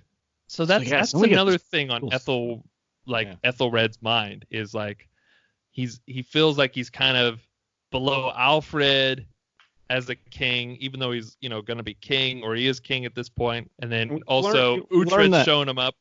His wife's kind of showing him up. So Ethelred's very interested in himself. Yeah, and he's really insecure too. And so Ethelfled is still like thinking, okay, he's like, this guy seems nice, Ethelred, There's a thing at the dinner table. They're in their bedroom right now. They go to their bedroom, and she starts like talking to him normal, like they're married now, and he just immediately starts just like ripping into her and stuff, Mm-hmm. And it kind of, as a viewer, we're not sure what we're getting yet, we're not sure who this guy is going to be, and this reveals a lot about his character, and he just starts like insulting her. Yeah. And, one thing she says, which she wasn't trying to tick him off, but he's not king yet, and he starts speaking. I think he even calls her a queen or something, and he's like, I don't think my queen should be discussing matters of war or something. And she's like, you think you're a king? And that just like, that just really sends him over the edge, But again, like you said, she wasn't speaking with evil intent. It's just she's used to very matter-of-fact, intellectual conversations, and he can't handle it. You know what I mean? He does some bad stuff. Yeah, he basically, even though when you're on your wedding night, you're supposed to consummate the marriage as law, and he doesn't do it very gently in any way of loving or affection or anything like that. He's really taking out his frustrations as feeling inadequate here. Yes. It's really hard to see. It's hard to see because Ethelfled is so far we've seen her in the limited time we've seen her on the show, super likable character. We see her training with Stiapa. We see her always like supporting Uhtred even when her dad doesn't. Like she's always like, she's very pretty. She's a very cool character overall, and she's always been sticking up for Uhtred when he was like kidnapped. She's like, we've got to save Uhtred. Yeah, exactly. And now to see her in a relationship like this, it's like, you're right. It's tough to watch. That scene was tough to watch. It's every dad's nightmare. He doesn't. Yeah, but Alfred doesn't know. He doesn't know. I think they even show later when Alfred's like frustrated with the fact that he's a Christian, but he's relying on Uhtred, who's a pagan, and that he's constantly worrying if he can trust. He's frustrated, so he's like praying as he does. Yes. And Ethelfled even kind of walks by, like she looks at him and like kind of wants to tell him, but then she just keeps walking by because there was that scene. It's like, oh, tell him, because if Alfred found that out, I gotta think Alfred would just he'd do something. I don't know what he'd do, but he would do something to Ethelred. Oh, he lays down the law, He does. Alfred lays down the law, especially when it comes to his daughter too. Mm. Yeah. I mean, he loves his daughter. He loves, Yeah. So anyway, I think the Vikings had taken over London at this point. Yeah, they had taken over London. The Siegfried and Eric, by the way. Yeah, Siegfried and Eric. Alfred directs them to go there. Is that right? Yeah. So he wants then Uhtred, Ethelred, and Uhtred and all their groups to go and negotiate with the brothers so that they stop raiding and taking land, from the Saxons. They go there. This is a great Viking scene. Like I was kind of worried we weren't going to have any more great, Viking weird humor going on. This really reminds me of like the Ubba Guthrum. Yeah. I think this is like where Ubba set the precedent, of the Vikings and the rest of the show. Yeah. And I think for a good example of this is when we saw Ubba was genuinely, and Guthrum too. Guthrum too was always curious about like their god, And they would always like before they killed somebody, they would like genuinely be curious and like listen to stories, and like try to figure out what was so special about this god that the Saxons liked. And so here are Siegfried and Eric crucifying like priests, and they're like looking at the thing and they're like, how does this kill a man? Yeah, Siegfried just doesn't get it. He's like, Siegfried is just like confused, like how is this working? Are we doing it wrong? He's like, I still don't know how this kills a man. And like I think like Pure League's there. Is it Pure League? Yeah, Father Pure League is there. He was sent there for I think from Alfred for some reason. Yeah. To maybe negotiate or to spy or something. Mm-hmm. So he's captured. He's captured. One of the priests lined up to be crucified. And they're just like genuinely trying to figure this out. There's no superficialness. They're like totally interested and invested in figuring out how crucifixion works. I think Pure League's like, it's a slow death, my lord. Or is that not my lord? He's like, it's a slow death. We were laughing when we watched that. We're like these guys are just like, you can just imagine like just they to like get another one and they're just like, I still don't get it, brother. I just don't get it. And like one of them's like, let's just go out and like chop their head off or something. He's like, no, I want to see how this works. Eric's like, this isn't doing anything. But Siegfried's like, no, I want to know. I want to know how this works. And like you said, he's not even trying to be funny. He's just like, I want to know. So this is a great episode to like build the characters Siegfried and Eric, and we get to kind of see who they really are. We've seen them previously, but now we're getting to know them a little bit better. Yeah, we saw them when Uhtred, stuck into their camp and fought Siegfried, and we saw Siegfried and Eric when they were like, communicating then with Guthrum and that, or Guthred, sorry. Yeah. But we didn't really get like a lot of their personality. We just kind of saw them here and there, in and out. So it's really cool then, and they're like, this is to me like they're officially like really cool, interesting Danes. Yes. Doing their Dane things again. So Uhtred and the crew, they get to London, and Siegfried and Eric are just like, hey! Uhtred! Just like Babu Frick. Hey! It's funny too. They start picking on Ethelred, who now like I definitely hate at this point. So it's great anytime anyone's a jerk to him. They start picking on him. They're like, "How's your wife?" or something like that, and he's like, "Oh, I can't complain." And I forget what they're saying. They kept saying things like, "Oh, we want your wife, and you can have the town," or something like that. And he's like, "I can't do that." And they just keep finding things to pick on him, and like you can just tell he's getting flustered. And Uhtred's like, "They're teasing you." Like, let's go on. And the Danes just keep becoming better Danes. You know what I mean? Yeah. Because they've got a sense of humor. Mm-hmm. It's awesome. They kind of see what the Danes are doing, trying to crucify people, and they're negotiating. They're negotiating. You want silver to leave. What do we have to do to make this happen? Yeah. And Uhtred also notices Father Pure League is like lined up next to a cross, and he's like, in his head, like, remembers. How can I get him out of this? And he remembers being mentioned that he was a former warrior. I think, is it Uhtred who suggests, like, why don't we have, like, we make the square or something with one of the priests? Yeah, he's like, why don't you give that one there a fight or something, and like Siegfried gets up in his face, and he's like, I just don't want him to die on a cross. Why don't we have some entertainment? And then Siegfried laughs, and he's like, yeah, good idea. Yeah, I think he's like, I like it or something. Like, it's like intense. Mm-hmm. And then it is like a tense scene. Like you see like Klappa, like kind of reaching for his axe, ready to go, and they Siegfried even says again, like when they're like, why are you crucifying people? He's like, I still don't see how this kills a man. And like Finnan's like, it's a slow death, and he's like, that's what the priest said. And like, and like still like kind of like trying to figure it out, like what's going on. Like it's really fun. So we get this fight to happen.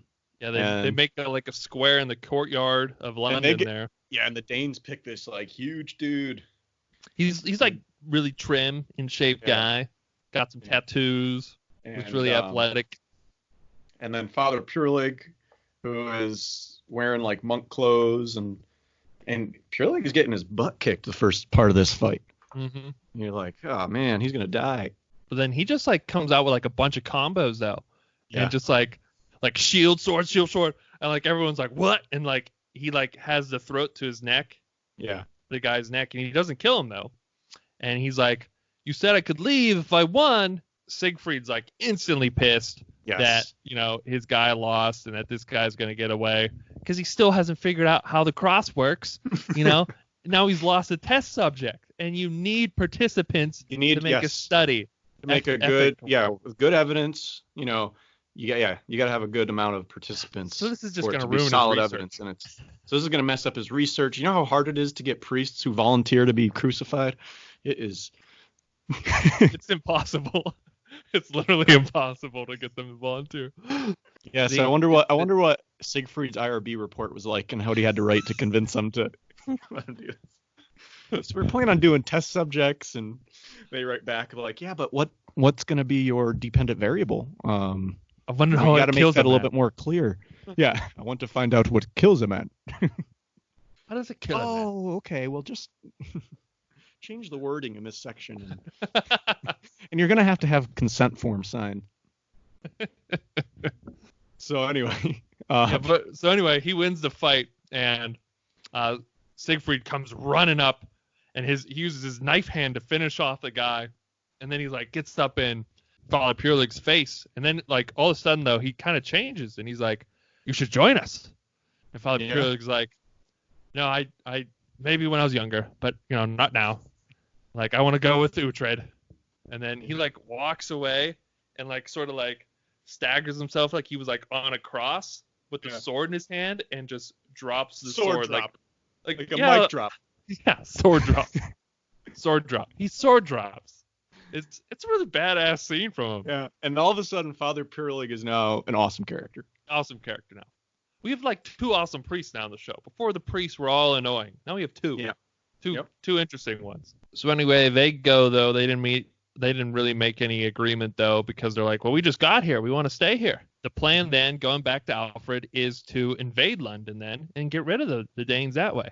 And Uhtred's like, well, hey, like we should, you know, he kind of gives the same plan that he gave when he invaded Kjartan. Is like, we should attack one gate and lead like a few guys in through the other way, and that's how we should do it. Alfred's like, so did you tell the Danes this plan? Who you been talking to? Let me see your phone. Huh? Who you like? Let me see your phone. We're gonna go through your phone.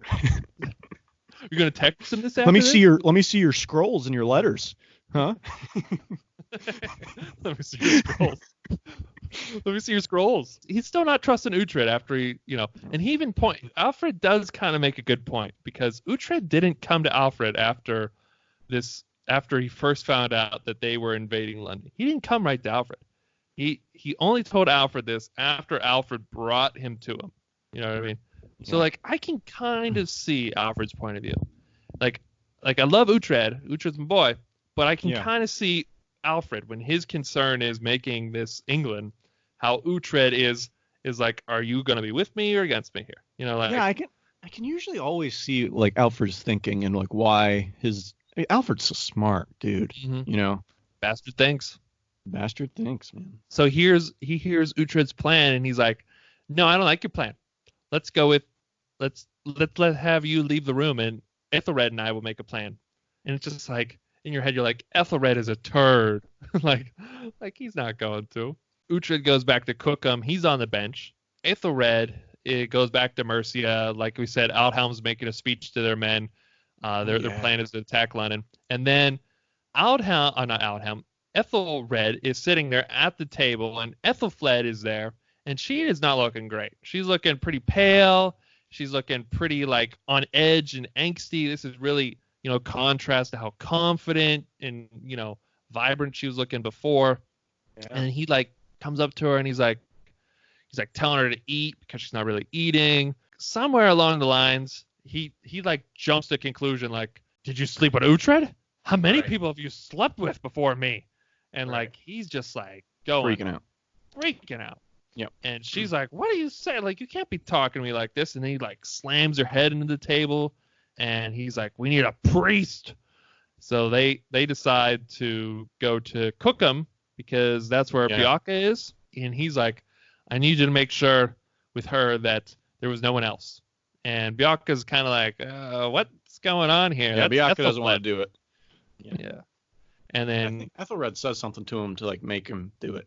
He's like, it's either you or another priest. Yeah. And then, or I'll have it. He's like, I thought it would be good if you did it since you know her, or I'll make another priest do it. Yeah. Yeah.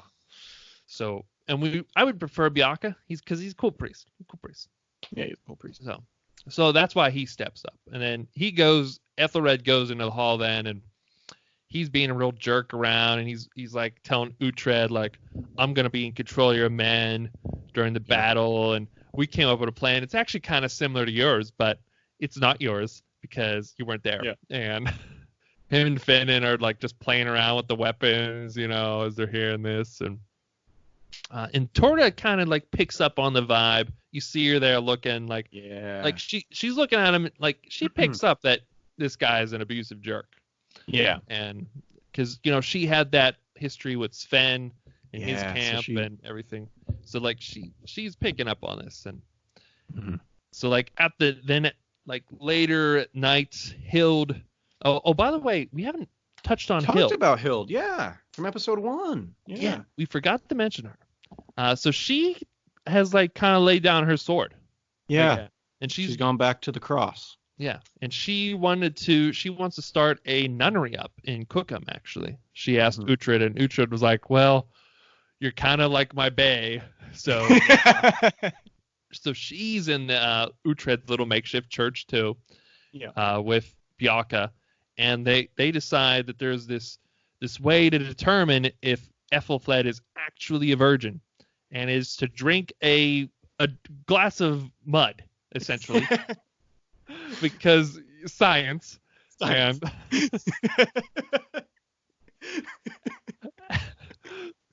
And the rationale is if she doesn't die, she was a virgin and pure, and that's great. If she does, then she must have been a whore. And science. Because of science. And this one they must have had peer-reviewed, randomized control trials done with this one. I think I saw this in Med Science. Yeah. Absolutely. 880 AD. I think I read it in. Yeah. That was a great edition. A lot of breakthrough stuff that year. Volume 1, issue 1.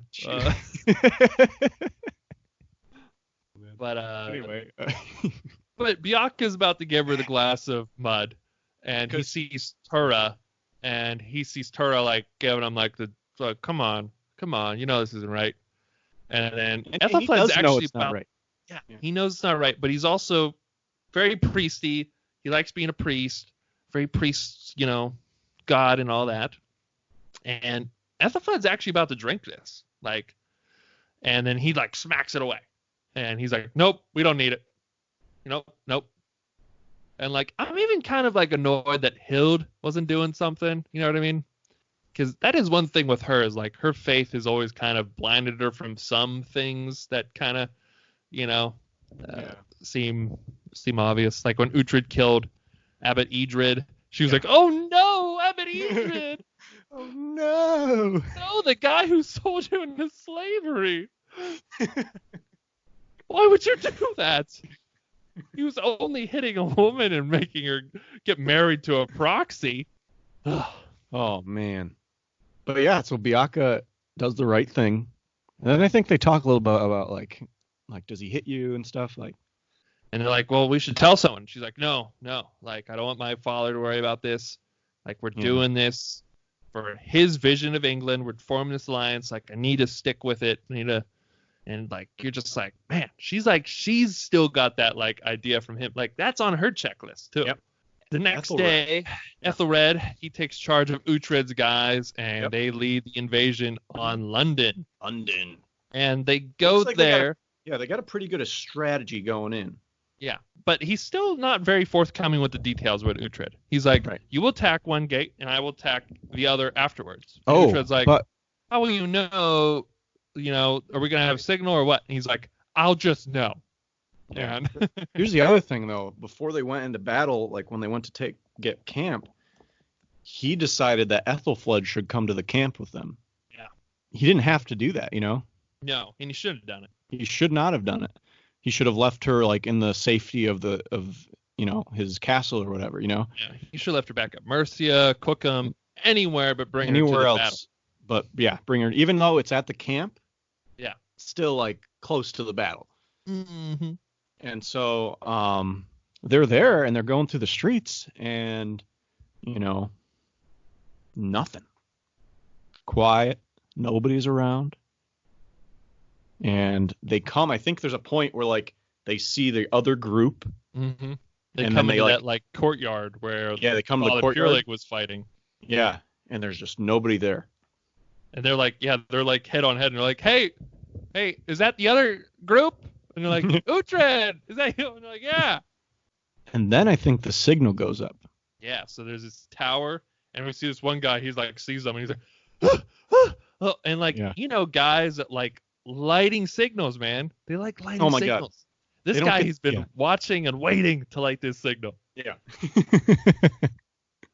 And, like, he lights the signal. He looks so anxious. Just go back, watch this episode, and look how like anxious this guy looks. He's like, and just like running to light the fire. Yeah, and he gets that, and then Uhtred's like, somebody says, how far can that signal be seen? And they're like, up to like a mile away or something, and they're like, oh, the camp's like that far away. That's funny. Yeah, y'all could just like, yeah. Well, that's weird. Like the camp's like a couple miles away. That's funny. Oh. Meanwhile, at camp where there's like nobody, and I think it's Tara is the one who like sees Eric and Siegfried and the Danes are charging this tent that's mostly filled. There's a few guards there, but it's mostly filled with like women. Yeah, unarmed women just doing laundry and making some breakfast and hanging out. And so she starts like yelling like, "Hello, wake up!" No, she doesn't. She doesn't yell that. She has to yell something scary as hell. The woman with no eyebrows and red hair has to be running around, and she's like, "Death is coming!" Yes, that's right. And she does. It's like, can you be more specific? Like, we're all gonna die someday. But like, she's going, and this is like actually a really cool shot too, because it's all like one like tracking shot from her. Like it starts on her. Like the camera never seems to break, even though it has to at some point. Like it's showing her running around. She's like, death is coming. She's like shaking people, and I think she might get a bell at one point. Yeah. It's really cool how they go through, and like you just feel like you're right there, Yeah. And all of a sudden, like the Danes just swarm in and start killing them, and she grabs Ethelfled, and they run off to the woods. Right. We don't see what happens to Tora, but we see that like Ethelfled turns around and there's like 3 Danes right there. Yeah. Like and then like they just turn back to her, and the episode ends with her like running away. Ooh, good cliffhanger. Good cliffhanger. Great episode. We get some good Dane action. It's just a solid episode overall. Bro moment, Steve? Oh, so mine is, this is actually another this is kind of a PT moment, is when Eric and Siegfried are talking, and they're talking about we should have just asked Uhtred to be on our team instead of setting up the whole elaborate priest thing. And then Siegfried's like, well, at least I'll get to kill him now if he doesn't join us. But he's like taking off his knife hand. He's taking off his knife hand. He's not really doing it very well. And his brother like comes over and takes it off. And it really just shows like how Eric is always kind of, watching out for his brother, even though he's not so overtly like, I love you, I'm going to watch out for you, I protect you, or anything like that. Because they're both capable dudes. But Eric's always the one coming up with plans, helping his brother out, do things. Because Siegfried's more of like the blunt instrument, He's a great leader, but he's the killer, he's the fighter, he's the crazy one. Right. Yeah. So it was really cool just seeing him take the hand off, or the knife hand off, for Eric. I thought that was pretty cool. That was my bro moment. Yeah. It was cool to see them, like, their connection to each other and their brotherly bond. Like, you can tell, like, there's a lot of love between the two of them. You know what I mean? Mm-hmm. And that they're going to be there for each other. You know what I mean? And they had this great plan. Very cool scene. Yeah, because we haven't really seen any really other, like, Dane family groups other than, like, Ragnar and Uhtred. Yeah. Really from the Vikings.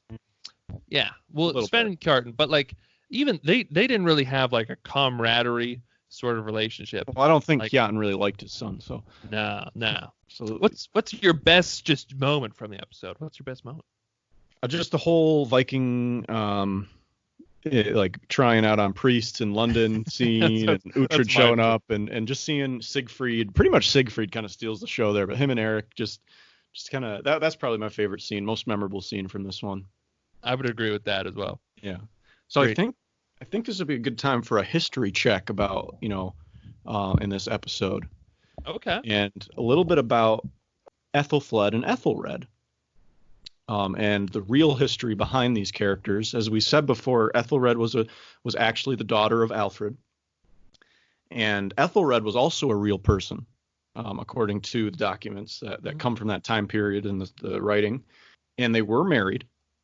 But the circumstances of their marriage is a little bit different according to what was documented back then. And it was that London had been captured by the Danes.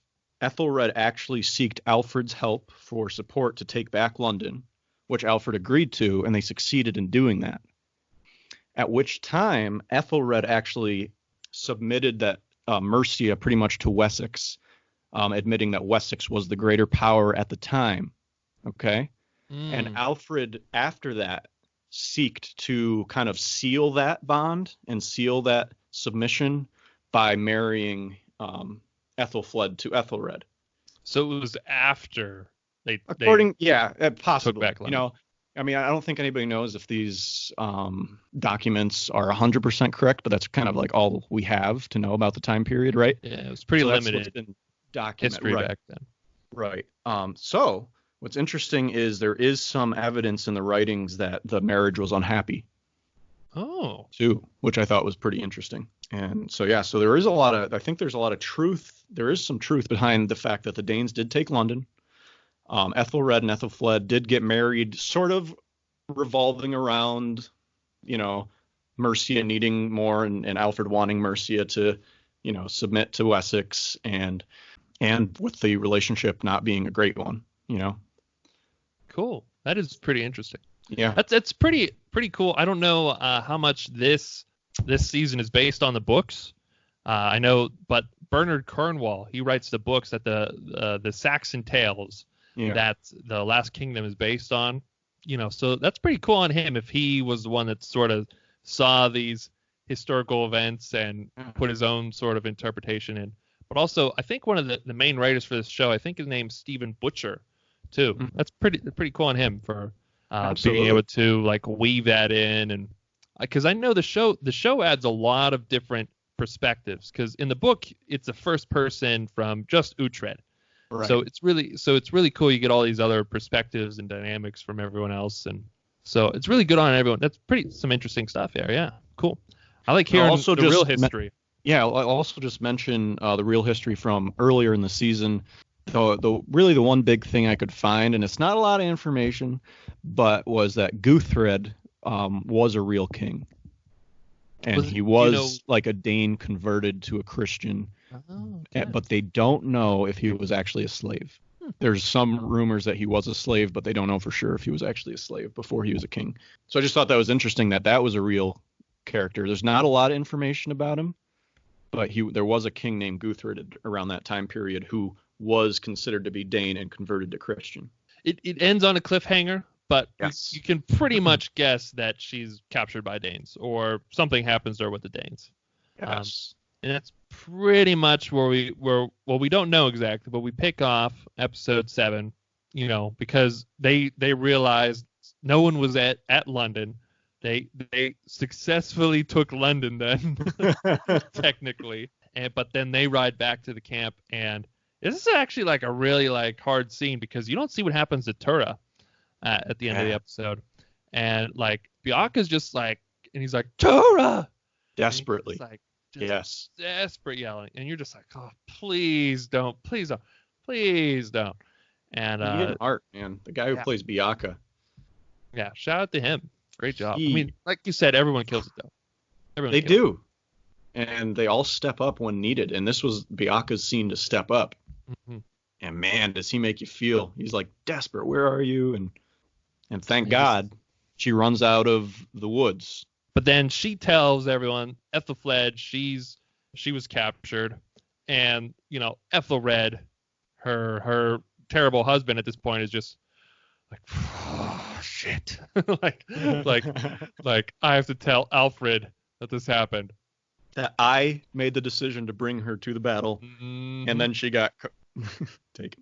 And then they're leaving, and Uhtred's like, I'm going back to Cookham. Yeah, because that was Alfred told him to go to Cookham and stay in Cookham.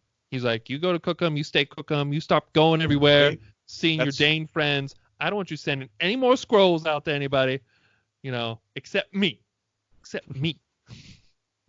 So it's exactly how he said it. So Uhtred's like, fine, your daughter just got kidnapped, but I'll go back to Cookham. Yeah. And everyone's like, oh. And then even Ethelred is kind of like, oh, you're not coming with me to Winchester? And he's like, nope, I'm going to do what I just, was told to do. This one's on you, bro. Yeah.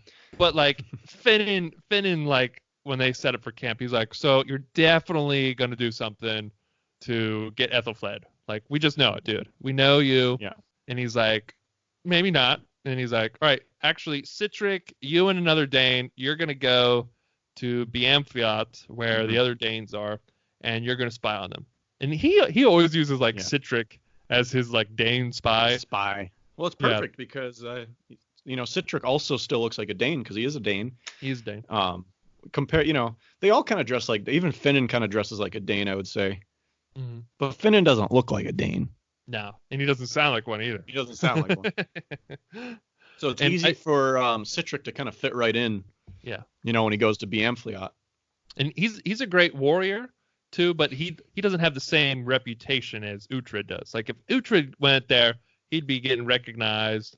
He'd probably have to sign some autographs or cut off some heads or something. You know what I mean? So Citric's like, but it's pretty interesting that Citric's always his dude to go. Yeah, it is cool. Citric's an awesome character. Well, they do show then that Ethelfled is with the brothers. She's riding on with Eric's horse, right? Yeah, right in front of him. And he's kind of like joking around with her though, but like he's definitely, their plan is to use her for ransom to gather men to get enough silver to build an army to take Wessex. Yeah. But they're also using her they want to be like, hey, look, we got the king's daughter. Why don't you come join us? We're going to get silver, Exactly. So, they can grow. They can start growing their army. They haven't really told anyone, though, yet. Like, and that's what everyone's kind of like back home, like worrying, like, is she dead? What's going on with her? Well, there's no reason to think any association to this battle and Ethelfled. Yeah. Until Ethelred goes and says, it involves Ethelfled. And Alfred's like, say what? It's funny too how he starts out the talk with Alfred. He's like, "We took back London, Yeah. and we didn't lose a single man." Like that's how he words it. And he's like, and Alfred's like, "Oh, great! Oh, God, praise God!" And then he's like, and like you said, he's like, "By the way, there's this thing that happened. Remember your daughter? You remember her? Remember?" Probably not. Anyway, she got kind of taken. Anyway, when's dinner? He has to have that painful conversation. I even kind of felt bad. Well, you don't feel bad for Ethelred because it was all his fault, but it's like, ooh, I'd hate to be in his shoes right now. It's like, and Alfred's instantly pissed. He's going off on him instantly, and he's like, oh, she wanted to go. I couldn't stop her. And even Aelswith is like crying now. She's like, you couldn't tell your wife no? Like, yeah. Like, you little bitch. Like, and that's what Aelswith says. Yeah. That's what she said. And and Alfred's still on that point. And then like even Aldhelm's always like tries to reword things, and like Alfred's not having any of that shit from him. No. And then even Otta comes up to them afterwards, and he's like, "Do you know what you did, you dummy? You know, you're so dumb." Oh, and yeah. like, you ever get tired of being so dumb, you dummy? Dummy. And Keeps just grilling into him. yeah, and then so he goes off, and then Aethelwald is then like sitting in Alfred's throne, and he's just like holding the arm seats, and he's like, you know, you're a big dummy, and let me tell you, the script is amazing. these lines so beautiful. It's just everyone's lining up to swing at bat on Ethelred right now. And it's so satisfying to see him get rung up, by everybody, even Ethelwald. Even Ethelwald. We then see Osferth, as we said, the one little baby monk, the bastard of Alfred. He's now at Cookham with Uhtred's gang, and he's like, I want to join you, and Uhtred's like, all right. This is something interesting too that I saw. I only picked it up on this time. They cut the Citric and the other Dane guy he took with them from Uhtred's group. They're like sitting there and like they're laughing. They're watching like this mud hockey that the Danes are playing. Did you notice that before? Not the first time, no. It was pretty. I mean, it's so quick. But I was like, I didn't know they had mud hockey back then. Sweet. Like what sort of leagues were there? And like I think I read a long time ago that there's sort of a variation of hockey back in like Europe. Seeing a sport that the Vikings were playing that Vikings are always doing fun stuff, dude. I know. They're playing tug of war. They're playing hockey. They're watching the game. I'd playing Monopoly. I would join the Danes. Would you join the Danes? We've never come out and said if we're Saxon or Dane. Depends. It really depends. Depends on who. Which Dane? Would I join Ragnar? Totally. Yeah. Would I join Uhtred? Totally. Would I join Ubba? Totally. Even maybe Guthrum before he turned. Maybe. Siegfried and Eric? Totally. Oh, yeah. Haston? Haston's a pretty good Dane. He's just like... I think he's a little bit more evil, though. I think he's definitely more evil, but he's a good Viking. I like Heston. Maybe I'd join Heston. Totally wouldn't join a couple of the ones we meet in season 3. Oh, no. No way. Bloodhelm? No. No way. Bloodhair. Bloodhair, that's it. Bloodhair. We see Ethelfled. She's then like in a cell. Yes. In like the basement, and this is where it starts getting kind of interesting. Eric like comes in, he shuts the doors behind him, and you're just like, what's going to happen? Because the Danes, they take advantage of women all the time. It's like one of their checklists when they go somewhere. They're just what they do. It's kill not a all big the deal to men, them. rape all the women. Right. And so she's in there, and you're like, what's going to happen in here? Like, this girl's had enough. This girl's had enough stuff going on. Yeah. And Eric's just like, would you like to see our menus? How's your bed? Yes. Like, do you like wake up calls or do you like to sleep in? If you can reach us anytime at this number here, this is the front desk. All right. Have a good night. Yeah. And that is exactly how it happened. Nobody comes in and he is like a total gentleman to her. Yes. And you're kind of thinking to yourselves, like, not what I expected from Eric. I mean, Eric's, so far we've seen him, we know he's got this like plan, and we know he's smart, but he was nice to Uhtred, and now he's being nice to his captor, his captor. He was really rational when Uhtred had like his brother, with his hand cut off in front of the camp. He was the rational one, like, all right, we'll leave. Whatever we have to do to get my brother. Right. He helps his brother take his sword, his knife hand off. Yeah, but like you said, we haven't really seen too much of, is he a really aggressive guy? Is he a calm guy? What's he doing his downtime? Right. Is he like that French guy from Vikings? So I think Ethelfled, he asks like if there's anything else he can do for her, and she's like, I'd like to bathe. And I think he says like, well, we got a bucket of water for you. Yeah. Something. He's like, that's how I bathe. Bucket of water. Bucket of water when I bathe, like every couple years, And then she's like, nah, I can't do it like that. I need like a nice, river or something. He actually like, it's because she wasn't eating. Oh, that's right. Because they wanted her to be fine. You know what I mean? Mm-hmm. Like they wanted her to survive, and they wanted her to be like normal, because then she would still, if she, stopped eating and got sickly or something, who knows? She might not be worth anything. Yeah, they want her for the ransom, or to make their army. It's so their they need her to be like healthy and stay healthy, and they're like, so can you? It's like, I need you to eat, lady. I need you to eat, please. And he's like, what can I do to get you to eat? And she's like, let me bathe. And he's like, I'll pull some strings. I kind of run the show around here. Let me see what I can do. But he's nice to her. He's like, it's just not expected. And so they go to this scene later on where like they're walking down to the river, and they've got like two other women with her. They have one woman with them, and then a bunch of guards and stuff. Yeah, Haston and a bunch of other Danes. And like they're all just like excited and to watch the princess bathe. Yeah. And she just kind of like looks at Eric, who's like watching intently. And she like looks uncomfortable, and he like turns around. He's like, turn around, guys. We'll all turn around. They all just like turn their backs, and you just see Ethelfled like smiles, Mm-hmm.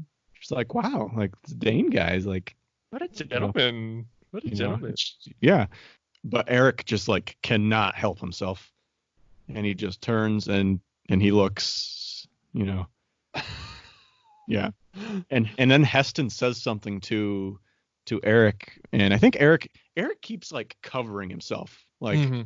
whenever Eric, he'll go and he'll be super nice to her in her cage, but then he'll go and tell everybody that he just, had his way with her. Yeah. He doesn't want to show he's caught feelings for her. Yeah. Like when you're around your guys and you're like around a girl and you're like, oh, what are you guys doing? You're just like, guy stuff and and like that's what he does. Haston turns around and he's like, ooh, yeah, she's great to look at. And you can tell he's like kind of annoyed that Haston turned around and is looking and then he caught him. But he's like, I can't seem like a hypocrite now. He's like, oh yeah, she's hot. Yeah. Yeah. So don't find her personality interesting in any way. Right. Hot body. Naked girl.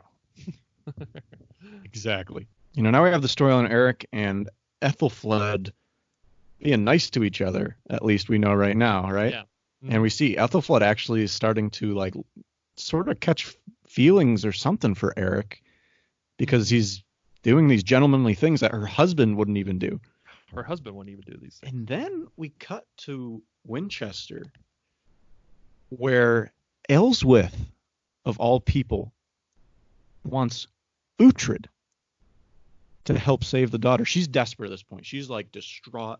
Her daughter's been kidnapped by Danes. Well, it couldn't be any worse. Yeah. I'm still not even. I don't think they even know yet. They don't know yet whether she's alive or dead. Okay. But like they're like, we need Uhtred to find out. Like he's the guy. He's the Dane guy. Yeah. And Alfred at this point is just like, oh. But the fact that Aylesworth is finally admitting because she's always nasty to Uhtred, but she finally is like starting to admit that he has, he's awesome. Yeah. And she knows like he's like the only person who could fix the situation if it's possible. And so later that they're like holding a Witten where they're like talking about what they should do or whatever, and Uhtred shows up, and they're like, oh, should we let him in? And Otto's like, I think we should let him in. And Yes. Aethelwald's like, I think we should let him in. Yeah. And Alfred's just like, Ugh. and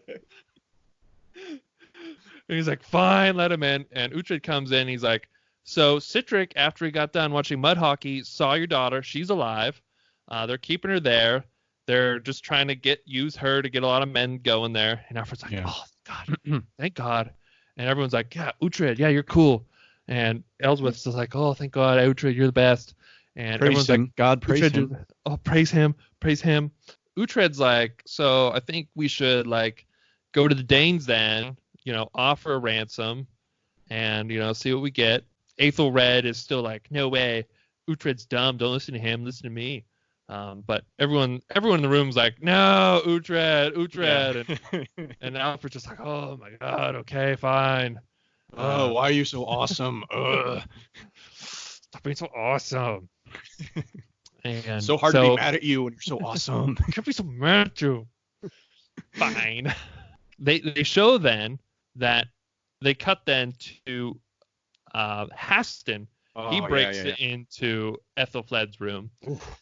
And with the full intention, he's like, I'm going to make you like a woman. Going to have you, do dirty things with you. And she like reaches over. She throws her pee bucket on him and like clonks him over the head with the bucket. And like she's like about to kill him. Like she is she got his knife. And Eric comes in. Oh my God. Fury. He stops her, but then like as soon as Haston gets up, he punches him to the ground. He's like, get up, stand on your feet. And he stands up, knocks him down again. And Haston's like, she's a prisoner, Lord. And he oh my God, he's like, she is precious. And it's like a stronger precious than Gollum ever said in Lord of the Rings, dude. Gollum is not even close with this. Gollum, she is precious, And so here's the first time Eric's kind of revealing how he feels about it. You know what I mean? Mm-hmm. And like there's a few other Danes in the room that see that. He makes everyone leave, and he's like quickly apologizing. He's like, we're sorry about this. This will never happen again. Yeah. This shouldn't have happened. This won't happen. He's like embarrassed. He feels horrible.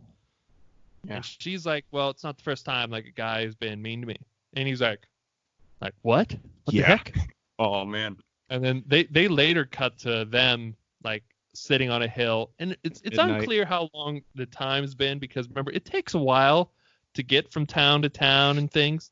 Yeah. So it's not like it necessarily was the same night. It might have been like weeks later. It might have been a week later. Who knows? Yeah. And they show them they're sitting on a hill. He's just being awesome. Yeah, he tells her a story about how like he almost got named after I think either Skald or Hati, one of the wolves that chased the moon, or the moon maybe something. I forget. He tells her a great Viking story though. Yeah. And he's just real cool to her, and she opens up that her husband was abusive to her, and he's just like, well, he's a piece of crap, Yeah. And he should value you, and like they kiss. And it's pretty romantic, actually. It is. Like it's like I'm known. You're sort of falling in love with Eric a little bit.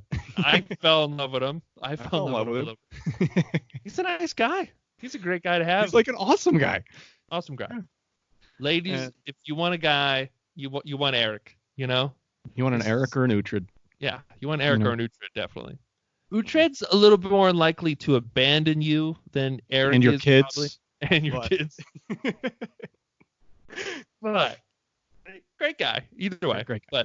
But Eric is like, man, just great to her. And this was all his plan too, to capture her and ransom her. Yeah, and this was not part of the plan. Not part of the plan. So anyway, he's fallen in love with her. I think they cut back to Winchester in a very interesting scene with Oda. Mm-hmm. Yeah. And he realizes he realizes what the Danes are trying to do, and that if the Danes get this money, like it might be over for Wessex. Yeah. And so they're basically going to fund the army that comes and kills them. They'll be bankrupt. Right. The Danes will have more men, And so he approaches Alfred, and he's like, Lord, I have another option. Would you entertain this idea? And he said, like, there might be no Wessex, like, without, if we let this happen. Like, what if she kills herself to keep her dignity? She keeps the dignity of Wessex, and then we attack them. Mm-hmm. Like, what about that? And Alfred is just the thought of that. His daughter having to do that is Alfred's like, no way. He gets mad at Oda, and Oda's here's the thing.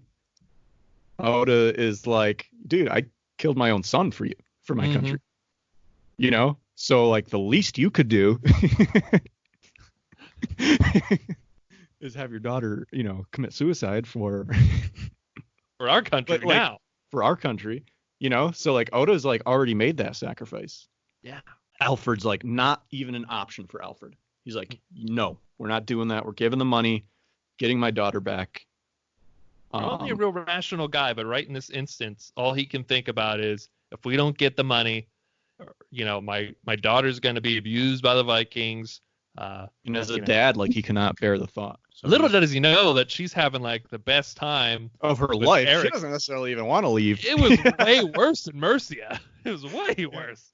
Very cool scene, and you're like, it's kind of right though. You know what I mean? I mean, not that I want that to happen to Ethelfled, but like, he's right. If they give the money, like, they're gonna be screwed. Their own doom. They're Oh. paying for the people that gonna come kill them. Yeah. Then we see Uhtred, Ethelred, and the rest of their respective groups are coming with them. They're riding out to Beamfleot to give negotiate terms. How much money for Ethelfled? Love this. And they get there. Well, first, before they get there, they make them get off their horses, basically to like humiliate them and show that they're in power. And Uhtred he knew something like this was coming. He told them, he's like, they're going to try and do something to us on the way there. Yeah. And so they have to walk the rest of the way. And then they get there and they're like, you should all get on your knees for me, says Siegfried. And they're like, and Uhtred's like, no, we're not going to do that. We already walked. We can we get the business? Yeah. And then Eric, I love this. He sees who Ethelred is, and he's heard from the woman he loves that this guy has been mean to her, and he's her husband. He doesn't appreciate her, and then he's like also Ethelred. He starts coming out like a douche on them. He's like, I want to see her. I want to see her. I want I can't pay too much for her, and Eric's like just grinding his teeth. He's just grinding. He gets like in his face. Yeah. And like, will you fight me? Will you fight my brother? Yeah. And then he's like, you're the only one that has to get on your knees. Yeah. And like normally Siegfried's the hothead. Yeah. And he's the one now we're seeing like a dark side of Eric here. Yeah. And Eric like kicks him on the back of the legs, makes him get on his knees. Yeah. Siegfried's kind of like, why are you? I mean, Siegfried likes it. He thinks it's funny. Oh yeah, he loves it. He's also recognizing that he's like, he knows his brother. He's like, I would like this. Yeah. he knows his brother. He knows his brother's like caught the feels now. Mm-hmm. And Uhtred notices this too. And Uhtred notices it. So anyway, they knock him out. Yeah. So Ethelred gets back up and he says, I have a price. Like I can only pay like 1,000 pieces of silver or something like that. And like everyone like immediately like looks over to Uhtred then and they're like, does he speak for the king? And Uhtred's like, no, the pig's ass doesn't speak for the king. Or so Ethelfled is now the pig's ass, and this Ethelred. Yeah. Ethelred is now the pig's ass in this group of people, and they just keep referring to him as the pig's ass. And then Ethelred keeps talking, and Siegfried's like, "Where's Waylon? I don't see you, Waylon. Where's Waylon?" And it's just so weird. It's like, Waylon, who?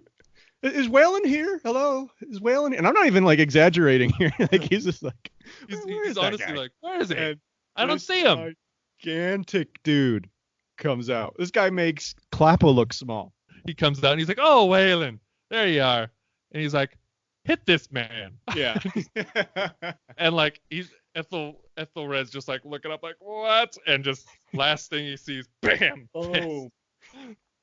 And then they cut to Uhtred and them, and they're sitting around negotiating with Siegfried and Eric. They're negotiating, and it's a pretty good negotiation scene. You know. Yeah, Uhtred's like 5,000 pieces of gold. They paid this for a Frankish king. Yeah. And he's like, it's a good price. And Father Pierre's like, ooh, that's a good price. Good price. Yeah. And Siegfried's like, no! No! And he's like, you fart even more than the pig's ass. And again, they're just making fun of Ethelred. And eventually, though, he says he wants like crazy amount of gold. So Uhtred's like, I gotta take a leak, and like, so they keep negotiating. But then he runs into Eric then later, and he's like, you made it pretty clear you have feelings. What did that serve? And he was like, I can't let her leave. Like, right. Can you help us out here? And Uhtred's just like, yeah. He's just like, oh my god. Yeah, and he even like sees Ethelfled later, and he's like, "Is this real?" And she's like, "Yeah, like we want to run away together." And he's just like, "Oh my, like this, you can't do this or whatever." And she's like, "Please help me." And he's just like, "Well, I'm a sucker, so I'm going to." But of course he's gonna help her. Yeah. So they eventually, and they came to a price too. It was like 3,000. It is 3,000 pieces of gold, 3,000 pounds of gold, 3,000 pounds of silver. So just a crazy amount of money that they need. And also too, Red wakes up and he's in like a pig pen. Pig pen. My girlfriend only just started, like, she just saw this episode when we were watching, and like I could tell she like kind of felt bad for him. She's like, why are they like picking on him or whatever? I was like, no, if you saw, I guess if you came in there, you would think, yeah. I was like, no, if you saw like an episode or two ago, like you would be so happy. You'd be so happy. Kind of where we end this episode. Yeah, my favorite bro moment from this, it's a little one. I was thinking about this one too. Is where Citric's other Dane friend, he's riding up to Cookham to tell Uhtred that Ethelfled is still alive. Finan and Clapp are sitting there throwing stones. They're playing. Yeah, and I think Finan's like, what do they call this game? Clapp is like, stones. And Finan's like, I wonder how they thought of that. Yeah. And then Finan's like, and then they see the guy coming up, and Finan's like, ooh, I better tell Uhtred. And then Clapp just shoves them down to the ground. And he's like, Uhtred! Oh, it's brilliant. Just like who gets to deliver the news to Uhtred? I loved it. It's just a great little bro moment there. And just Clapp just shoving him down to the ground. Clapp's like arm is like as big as Finan's torso. It's not really a bro moment, but it's just almost everything about Eric and him being cool to Ethelfled, like showing the respect by turning around when she was bathing, and then even just everything about what he does for her. You know what I mean? Is just like, to me. I mean, I also thought of my bro moment as being Clappa shoving Finan. That was just an awesome, memorable moment. But it's a little one, but it's so good. But, I gotta say, just Eric overall in this one. Yeah. And here's another one. Eric going to Uhtred at the end of the episode and being like, I can't live without her. Like, there's no other way. Like, I need, you know what I mean? Yeah, I'd say it's a good bro moment. A lot of, with Eric, kind of steals the show at this point. Yeah. This is where we really start to, pick up on what this half of the season's about. And it's not really about Uhtred. It's about Eric and Ethelfled, really. So a big shout out to Christian Hilborg, who plays Eric. Dude, you kill it, man. Oh yeah. What about your favorite moment from the episode? Mine is like the whole scene where they come up to Siegfried and Eric at Beamfiot, and just everything Siegfried does, and what Eric does too. But like Siegfried is, just again picking on everyone, him calling him the pig's ass, and then just when he's like, Waylon, where's Waylon? Yeah, just great. That was my favorite. What about you? For me, probably when Eric comes in and finds Heston messing with Ethelfled, and he just defends her, and Man, is that a raw scene. That is really good. Yeah. I think almost any scene where that relationship builds, you No, know. I would like we said, we were really surprised where was this half gonna go? You know, and then huge love story here in the Last Kingdom. Like, what the heck? Was not expecting a love story between two, they're main characters now, but they weren't main characters really before this half, Right. Never thought I was gonna like Eric that much. We're coming to the conclusion then. The final episode of season 2. Yeah.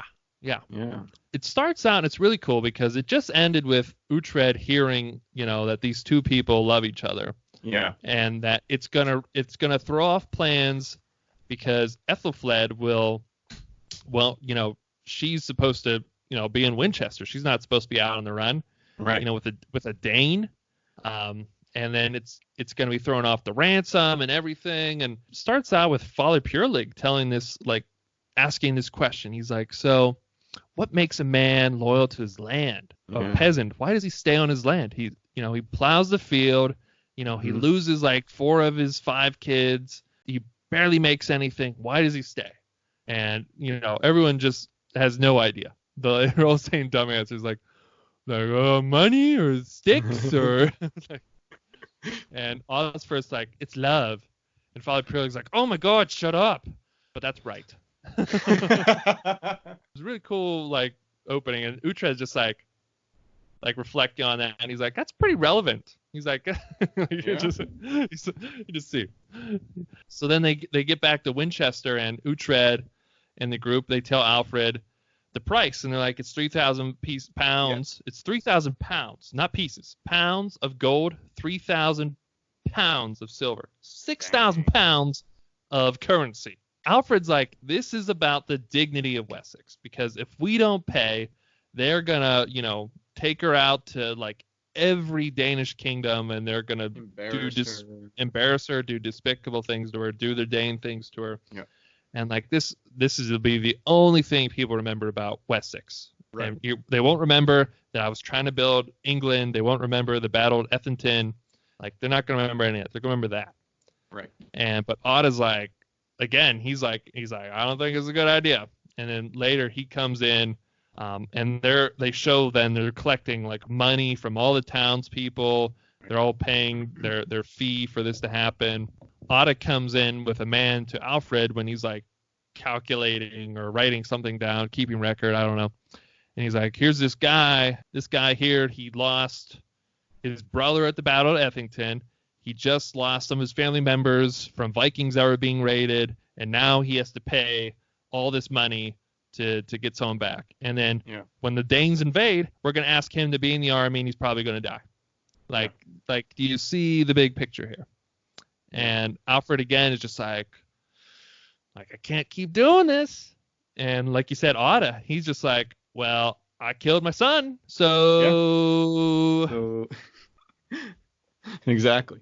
And Alfred just he's just not being rational. He's just you have lost your use to me. Yeah. He says that to Otto. He's you. It's brutal. Since your injury at the battle with Ubba, your recent drunkenness, your age, you're no use to me. Right. And Otto's well, fine, I'll go back to Denshire, fine with me. Yeah. And Alfred's fine. And then this is the scene I was referring to earlier. Otto is it's late at night and he's drinking, and Ethelwald just walks by, and they kind of have an exchange, and Otto kind of poses a hypothetical to Ethelwald, hypothetically, what if we marched and did this anyway, Mm-hmm. And Ethelwald has an interesting response. He's I think you've had too much to drink, dude. I'm out of here. I mean, it's just obvious that Otto is more and more convincing himself to act here. Yeah. But then Ethelwald actually goes back then, and he's yes, he's looking at the chests in the palace, and he's looking at all the money, and Alfred comes in and sees him, and he's sorry, couldn't help myself, a moth to the flame. And Alfred's I'm doing this for the country. If I needed to have killed you, I would have killed you. Yeah. And for that would have been for my country. And Ethelwald's kind of like, well, you're a jerk. And and he goes back to Otto, who's still drinking, and he's like, I think giving out the money is a bad idea. And Otto's like, now I'll definitely do it. Yeah. And then Uhtred comes by. Otto's still drinking. He just needed a little nudge. He just needed a little Ethelwald to tell him. Yeah. And now Uhtred, Finan, and Osferth come by. Otto's still drinking. Like, we've had all these other characters interacting. Otto's been drinking the whole time in the same spot. And they come up in there, and he's like, I think I'm going to get my men from Devonshire. Devonshire. That's it. Devonshire. And we're going to go fight instead of paying this ransom. And Uhtred's like, you've had too much to drink. Yeah, Finan's like, I think you need a bed. Yeah, you need a bed. And they take him to bed. And they're like, Osferth, you stay. And like, so Osferth, it's funny too, because the next day when Otto wakes up, he rolls over and like there's this monk that he's never met before on one side, and then he rolls over and there's Kalappa. Kalappa's just there. Great scene. And he gets up and he's leaving, and I think Uhtred's like goes to him and is like, you're not actually going to do that, right? I think Otto just like doesn't say it, he doesn't. He's like, oh, I said what when I was drunk? Oh, silly me, I was so drunk. Yeah. And Uhtred's like, please don't. I'm your buddy. Please don't do this. Yeah. Like, this is going to cause problem with Alfred. Everyone's going to be mad at you. And he's like, I'm drunk. I don't know. And they have a good like exchange though when he leaves though, and it's kind of cool to see how their relationship have grown. There's two guys who really respect each other. Yes. Stemming back to the Battle of Cainwhit. Was that the one with Otto? With Ubba. Yeah. Yep. Remind me later. I want to talk about this. I was doing some research. There's actually a pretty cool story of the real Battle of Cainwhit. So in season 1, episode 5, the Battle of Cainwhit happens. That's where Uhtred went to light the ships on fire. Oda went down and they fought. So Oda was a real guy, real Elderman of Devonshire. Okay. And I couldn't find if his son was real. I didn't see anything about a son. He was also ended up being an Ethedin, this guy, the real Oda. Oh, he was at the Battle of Ethedin. He actually was there too. And also another interesting fact, there was a wolf here who also betrayed Alfred and went to the Danes before the Battle of Ethedin. So that's another aspect of season 1 that is historically accurate. So anyway, back to the Battle of Cainwhit. Ubba was really there. Ubba really had just gotten back from Ireland, I believe.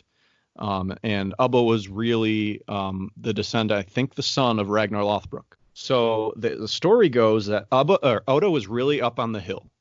Obviously, there's no Uhtred in this scenario, and Oda was the one who had to decide to attack. Apparently, there was a flag that Ubba's the Danes that Ubba was in charge of had, and the flag was made by Ragnar Lothbrok's daughters. So this flag had like a crazy huge significance and a mystical significance to the Danes back then.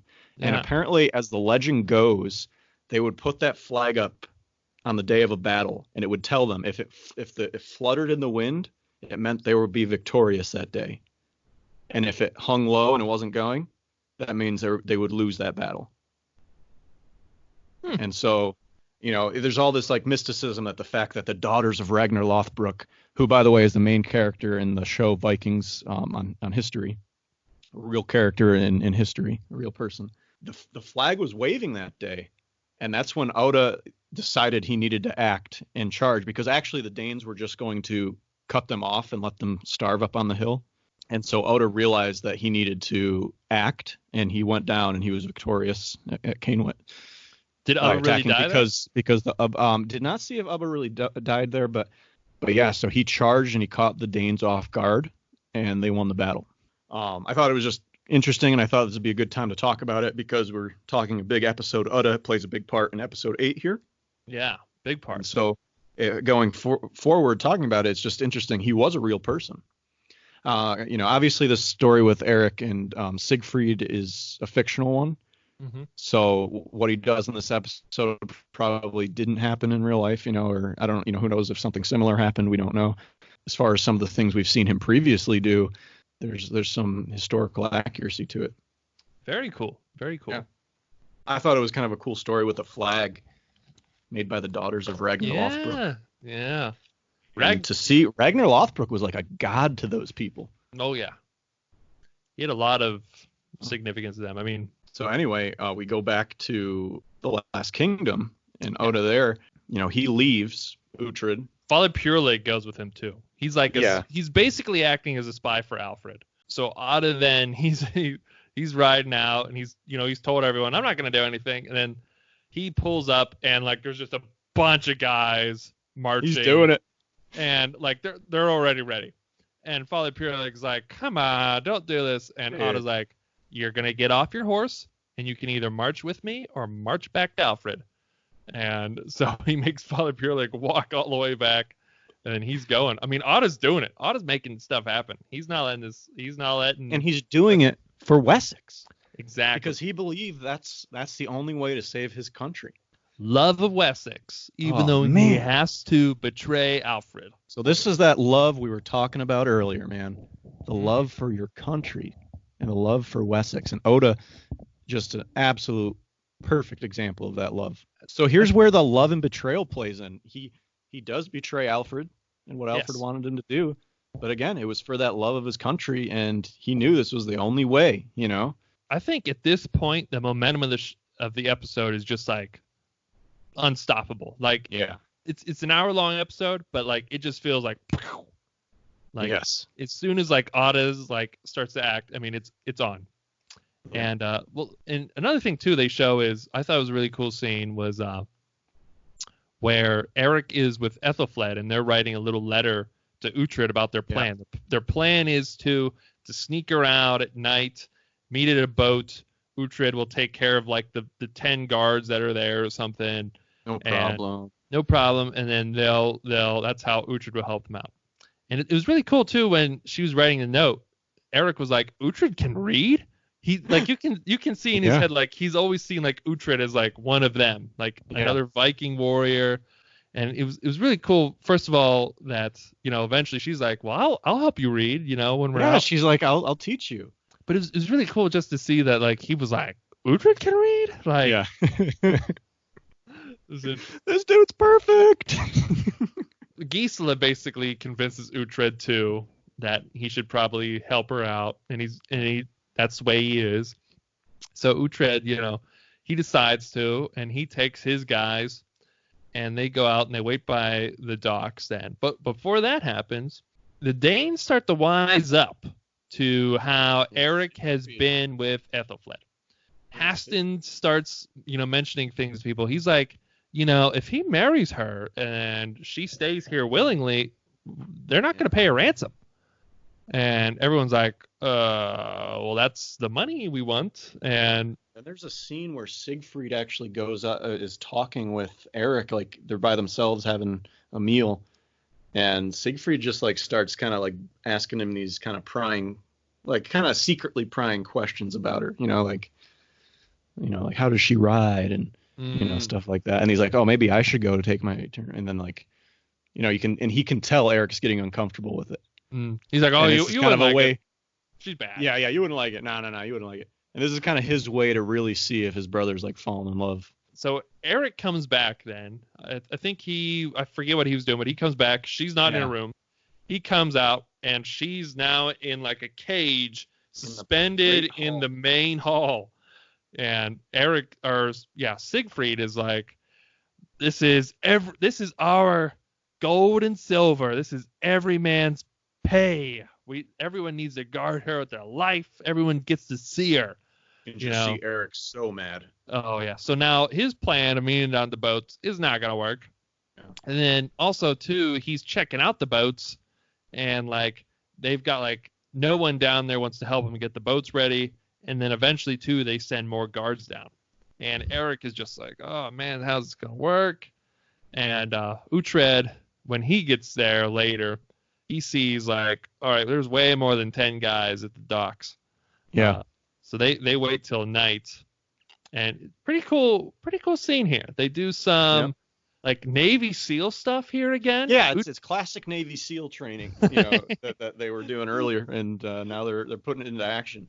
So yeah, they get like some reeds from the grass they're in, like these hollow like tubes of plant, and they use those to like breathe in as they're swimming underwater, and they get up all the way to the docks, and this guy taking a pee, and they pull him off, and they just start wrecking the Danes there, but they are losing a few guys. And one thing that the show actually focuses on here is Osworth, who's just standing there, peeing his pants. Yeah. And like this one guy comes up to him and he like stabs him in the back, like slowly. He's like on the ground already. And Uhtred's like, "No, bad Osworth. Wet your sword." Yeah. Yeah, that's not how you wet your sword. Gives him an axe. Yeah, and you're kind of takes. Oh, is this where he says it? Well, he said it before. He said it before they went into battle. He's like, "Do you want a sword or an axe? You need more skill with a sword. Sword takes more, or it's less skill with an axe or something." Yeah, or an axe takes less skill or something like that. We say it all the time though. Since then. Yeah, we say it right when we say it. Now we can't think of how to say it right, but that's okay. So then they're waiting then at the docks, and then meanwhile, while this is all happening, Eric he's now trying to act like he's all cool. He's like, he comes in, and the guys had just like gotten some new girls to be slaves that morning. Yeah. And Eric comes in and he pulls this girl away that he sees talking to Ethelfled in her cage, and he's like, "You're coming with me. We're gonna do dirty things together. I'm a Viking. Yeah. I'm a Viking. Everyone look at me." And then he like takes her into the shed, or not the shed, but the room that Ethelfled used to be in, and he shuts the doors like he's gonna have his way with her. But we don't see what happens, but we know Eric is in there like, "So, are you okay? Like, I just needed to pull you aside, talk with you. Little heart to heart. Yeah. Like, that's my girlfriend up there. Can you talk to her for me?" He probably fell in love with Eric. Yeah, she probably did. So then he comes back up, and he's like, everyone's there in the hall then, it's nighttime. And he's like, "Look, everyone, I did dirty adult things with her. She's mine now. No one else touch her. Everybody look at me. Look at me. Look at me. Yeah. Look at me." And then he like goes up to his brother and he's like, "I should have been the one to put her in a cage." And Siegfried like genuinely like, he's like, "Oh, I'm sorry. Like, I wasn't thinking. You're the thinker. What was I doing?" Like another still like good brother moment there. Yeah. But meanwhile, Uhtred's like, no one's coming down. Like, we need to go up. We need to make some things happen. Yeah. And he starts. They set fire to things. Yeah. So then all the Vikings outside are running. the village. Yeah. Oh, so all the Vikings are freaking out. Yeah. Before this happens too, when Eric was, pretending that he was all macho and he didn't care or whatever, he was like, "In 3 days, our gold and silver will be here, and we'll have to be in tip-top shape. But nothing is going on tonight, so let's all get blackout drunk." Yeah. So everyone's just getting like hammered by the time Uhtred shows up and he's burning stuff down. So they cause a distraction. They all freak out, and Siegfried's like, "What the heck? Like, how did this happen?" They go out into the town. They leave that main hall, and the guys who didn't leave the main hall, that's where we have an awesome like infiltration scene where Uhtred and the boys come in and just take them all out, and then it's just them with Eric alone because they killed anybody that remained in the guarding Ethelfled. Mm-hmm. Yeah. And they're trying to get her out of that cage. Klappa's like lowering her with the chain, and it's going to take a little bit of time because it's heavy and they don't want to drop her all the way down. Exactly. So they're doing it. They're almost there. They almost got this thing unlocked, and who comes bursting through the doors is Siegfried and a couple other men. Oh yeah. And like before that, like they had sent out that one girl that was helping Eric. They sent her out on a horse, dressed as Ethelfled to like take some more Danes and follow her. They eventually find that it wasn't her, but then Siegfried's like, "Where's my brother?" Yeah. "Where's my brother?" So he comes in and he sees them there. And he's like, "Eric, no! Do not dare to do this, Eric." And Eric's like, This is where the heartbreak starts. This is where the where it heartbreak gets you. starts. Everybody. Just see the pain on Siegfried's face that he was betrayed by his brother like this, and even on Eric, because Eric never wanted to, to come against his brother, Yeah, he never wanted to fight. Uhtred and the gang, they take off some guys, and Eric and Siegfried square up. Eventually, Siegfried comes out on top. Dude, and Siegfried plunges. He plunges his knife hand, like right into his heart. Right into his heart. And it's like, and you just see when it happens, like the shock on both of their face. He just had to kill his own brother. Mm-hmm. He loved his brother. And he gives him a sword. They were never at odds. Never at odds before this. No. And he gives him a sword. I mean, we talk about the love they had for each other. Like, we go back to earlier in the season where Eric, like, agreed, like, anything to save his brother's life. He's like, what do you want, Uhtred? Remember earlier? Yeah. In the season? And now here, like, they're fighting each other, and he gets killed by Siegfried. Oh, and this, like, dude, we were in awe. We were in awe. And Ethelfled sees it, and she's like, no! Yeah. And Uhtred just takes her out. And they just pull her away, and that's what everything was for, them to be together. And now, like, their plan can't be together, and so great bro moments. Siegfried giving his brother the sword for Valhalla. Make sure he goes to Valhalla. Great bro moment right there. That's probably the big bro moment, I think, in this one. That's not mine, but it's a big one. Yeah, I think that's mine. But anyway, they get her out. Awesome scene. Waylon comes out and starts charging the group, and Klappa sees him last minute and squares up with him. But Waylon, who's again, like we said, he's a little bit taller than Klappa. He's a little bit bigger than Klappa, and Klappa's a huge dude. Yeah. And he gets an axe in Klappa's chest. Yeah. And so Klappa knows he's done for. He ends up killing Waylon. But they're like, come on, Klappa decides let's go. Yeah, he sacrifices himself to stay back and fight him off while they can get away. Yeah, there's more guys coming. So, man, that's my bro mode. Klappa sacrificing himself. I mean, I loved Klappa. I was so sad to see him go. From the first time we see him at the beginning of the season, when he's training with Uhtred, and just when Uhtred kisses his head, and they're great funny character. I was sad he left. I was sad he died. Yeah, me too. We didn't talk about him a whole lot in this episode, but I mean, he does have a pretty strong presence in the show as one of Uhtred's boys, and definitely was sad to see him go. Definitely was sad. He was awesome. Meanwhile, Alfred had heard that Oda had started marching. Oh, that's right. Yes. And Alfred was like, not on my watch, and he was going to go cut off Oda. Yeah, because if Oda would have got there and started fighting them, they would have killed Ethelfled. And so they cuts him off, and Oda's like, Lord, this is the only way I saw, and Alfred's pissed. But then the timing couldn't have worked out any better. No way. Two armies just right next to each other. Meeting together, and here come Ethelfled's with Uhtred. They come out from the trees near Beamfleot in this field, and they've gotten her, and they're the other Danes are on the chase, and it's just a few Danes now, Mm-hmm. And this to me was a cool moment as well, because it was almost as if Siegfried knows. He's just looking at two Saxon armies, and he knows there's no chance they win this fight. Mm-hmm. You know what I mean? Yeah. I mean, he's just got a handful of dudes. He says he's ready for Valhalla, Yeah, he's like, I'm ready to die. He's like, I'm ready to die.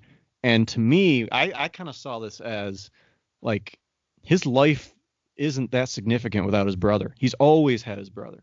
Mm-hmm. You know what I mean? And killing his brother has, destroyed him. And so he blames Ethelfled, obviously. So he just wants to kill Ethelfled and then die, pretty much. So he tells his men to attack, even though this army's huge. They don't have a chance. Mm-mm. Alfred now sees that they're out there, so Alfred knows, okay, I guess we do have to fight now that we're here. Yeah, Alfred calls shield wall, but Eric is already charging. Like, he doesn't care about formations or things like that. He's like on way. So like they just like start to get formed by the time Eric comes crashing through with his horse. And of course, Uhtred is the one like just getting a shield, like as they're forming the shield wall, and he gets trucked by not Eric, Siegfried's horse. Yeah, this is an interesting scene. Yeah, it's like a shell shock. Yeah. And then so like you just see everyone else fighting while Uhtred's like laying on the ground, coughing up blood. Ringing, it's dizzy, and Siegfried's just on a beeline for Ethelfled, who they took and is like behind like a group of men in a circle with Stiapa. Yeah. And he's just on a beeline. He's like, I'm gonna kill you, Ethelfled. And Uhtred, who's just like bleeding on the ground and shell shock, he's like, fight me! Pay attention to me! But Uhtred does make it over then to Siegfried, and Siegfried is like fighting Ethelred, and like he like has Ethelred like on the ground and is about to kill him, and Uhtred stops him. And I was just like, couldn't you waited like 5 seconds? That's what I said. Yeah, it's like, why not just be like, wait, finish what you're doing, and we'll fight. Just finish. just like while he was in that full sprint to like come get Eric, he should just like slowed it down, like ran in place for a few steps until it was done, and then kept going. I said the same thing, especially rewatching it with Ani. I said that to her. So anyway, he fights, and he actually, for like being like hit by a horse, he's doing pretty well. And he's actually about to kill Siegfried when all of a sudden a sword comes through like Siegfried's chest, and you see behind him is Ethelred holding the sword, who she decided to just finish off both brothers, I guess, and just stab them both through the heart. Right, Ethelfled, right. Ethelfled. What did I say? Ethelred? Yeah. My Ethels. I know, it's so hard to get your Ethels mixed up. You're right. So she does it, which was, I didn't see that coming. I was like, oh, okay. Yeah. And so, she kind of gets revenge on him for killing the guy she loved. Killing the guy she loved. That's a good point. Yeah. You're right. You know? I mean, so they effectively beat the Danes there. Haston, though, when they went charging, when Siegfried was like, I'm ready to die, he like kind of like looked at him sideways and like did not tell his horse to giddy up. He just he just stood back. So he takes over then the remaining of the Danes. Haston does. But the battle is won. Uhtred's back. Alfred's like, God damn, dude, like, do you have to save the day all the time? And and he's like, oh yeah, but by the way, don't forget you're my oath man. Yeah. And you're just kind of like, Alfred, why did you have to say that? Couldn't you just said thank you? Uhtred's talking to him. He's like, so we're gonna do it, Oda. And he's like, well, you know, he betrayed me, so I'm gonna have to lock him up and put him on trial. Right. And Uhtred's like, he'll probably die then. He's like, he's my friend. I don't want to, but like I have to. Again, right? Alfred's always like, I gotta protect. You can't just let somebody betray him, right? Yeah. Alfred knows this. Otherwise, people are going to betray him left and right, you know?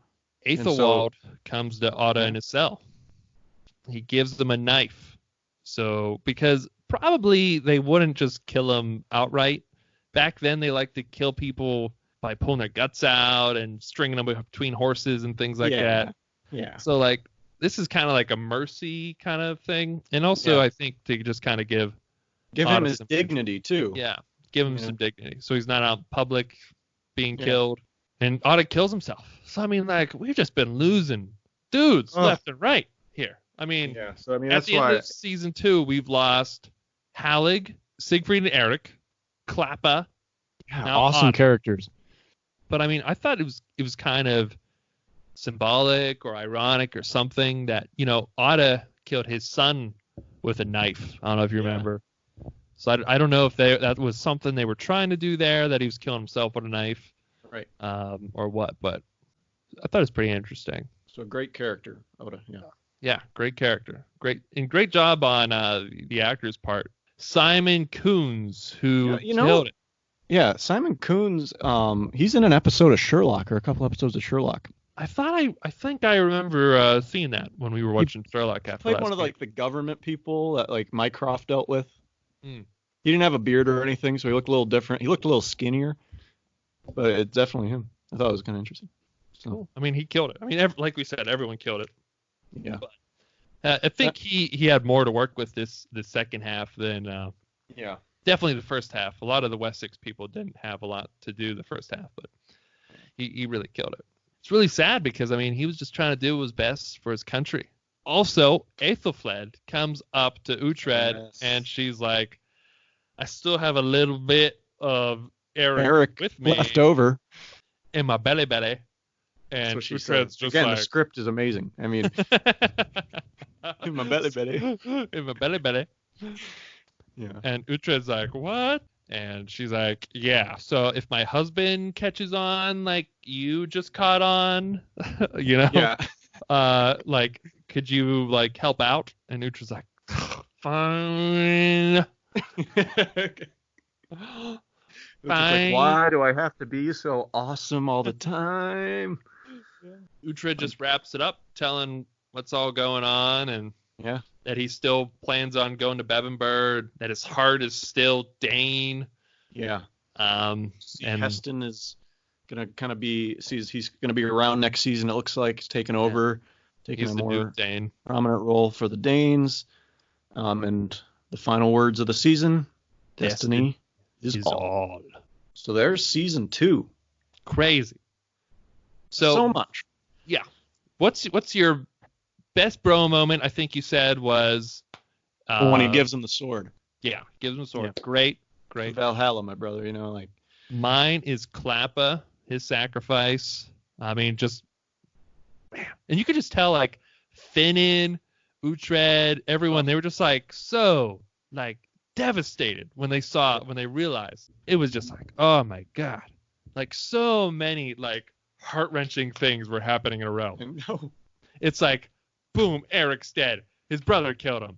Boom, Ethelflaed's boyfriend just died. Boom, Klappa just sacrificed himself. Boom, Uhtred's a little sad. Boom, you know, just keeps going. What's your best moment from this episode? Probably the brothers, man.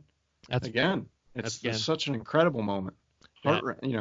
Just gut wrenching, man. Like I still feel. I mean, I remember watching it the first time, and I still feel that feeling. You know.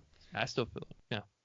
It's funny because my girlfriend, she's not really a fan of the show, but I always see her paying attention. And then the second half here, she was definitely interested in because she saw most of the second half. She was definitely interested. And I mean, like, because that's what it's got. It's got a bunch of interesting stories. Man, it was a good one. Great season. Great episode to end it all. Yeah. And only got us, more excited for season 3, which is what we'll tackle next. What's your favorite bro moment of the season? We've had a bunch of bro moments. You would ask me that. Oh, you would ask me that. Oh, probably gotta be something with Ragnar and Uhtred. Probably something when he saved Uhtred. I would say something to do with that when he finds him and he hugs him. And to me, that's such an iconic bro moment between Ragnar and Uhtred. You know what I mean? Mm. And then just the fact that, they were able to take back avenge their father's death. You could probably find a bunch just with those two, Mm-hmm. So I'd have to say something with them.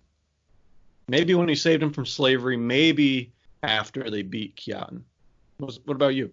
I would have to say him and Ragnar after they beat Kjartan. Like, okay, they brought the heads together. Ragnar called him his brother. He's never said your adopted brother or whatever. It's brother. Right. That's it. And I'd probably go with that. That's probably my favorite moment. But let's go now into who your favorite bro is of this season. Who is the best bro? Besides Uhtred? Besides Uhtred. Finan, dude. Finan.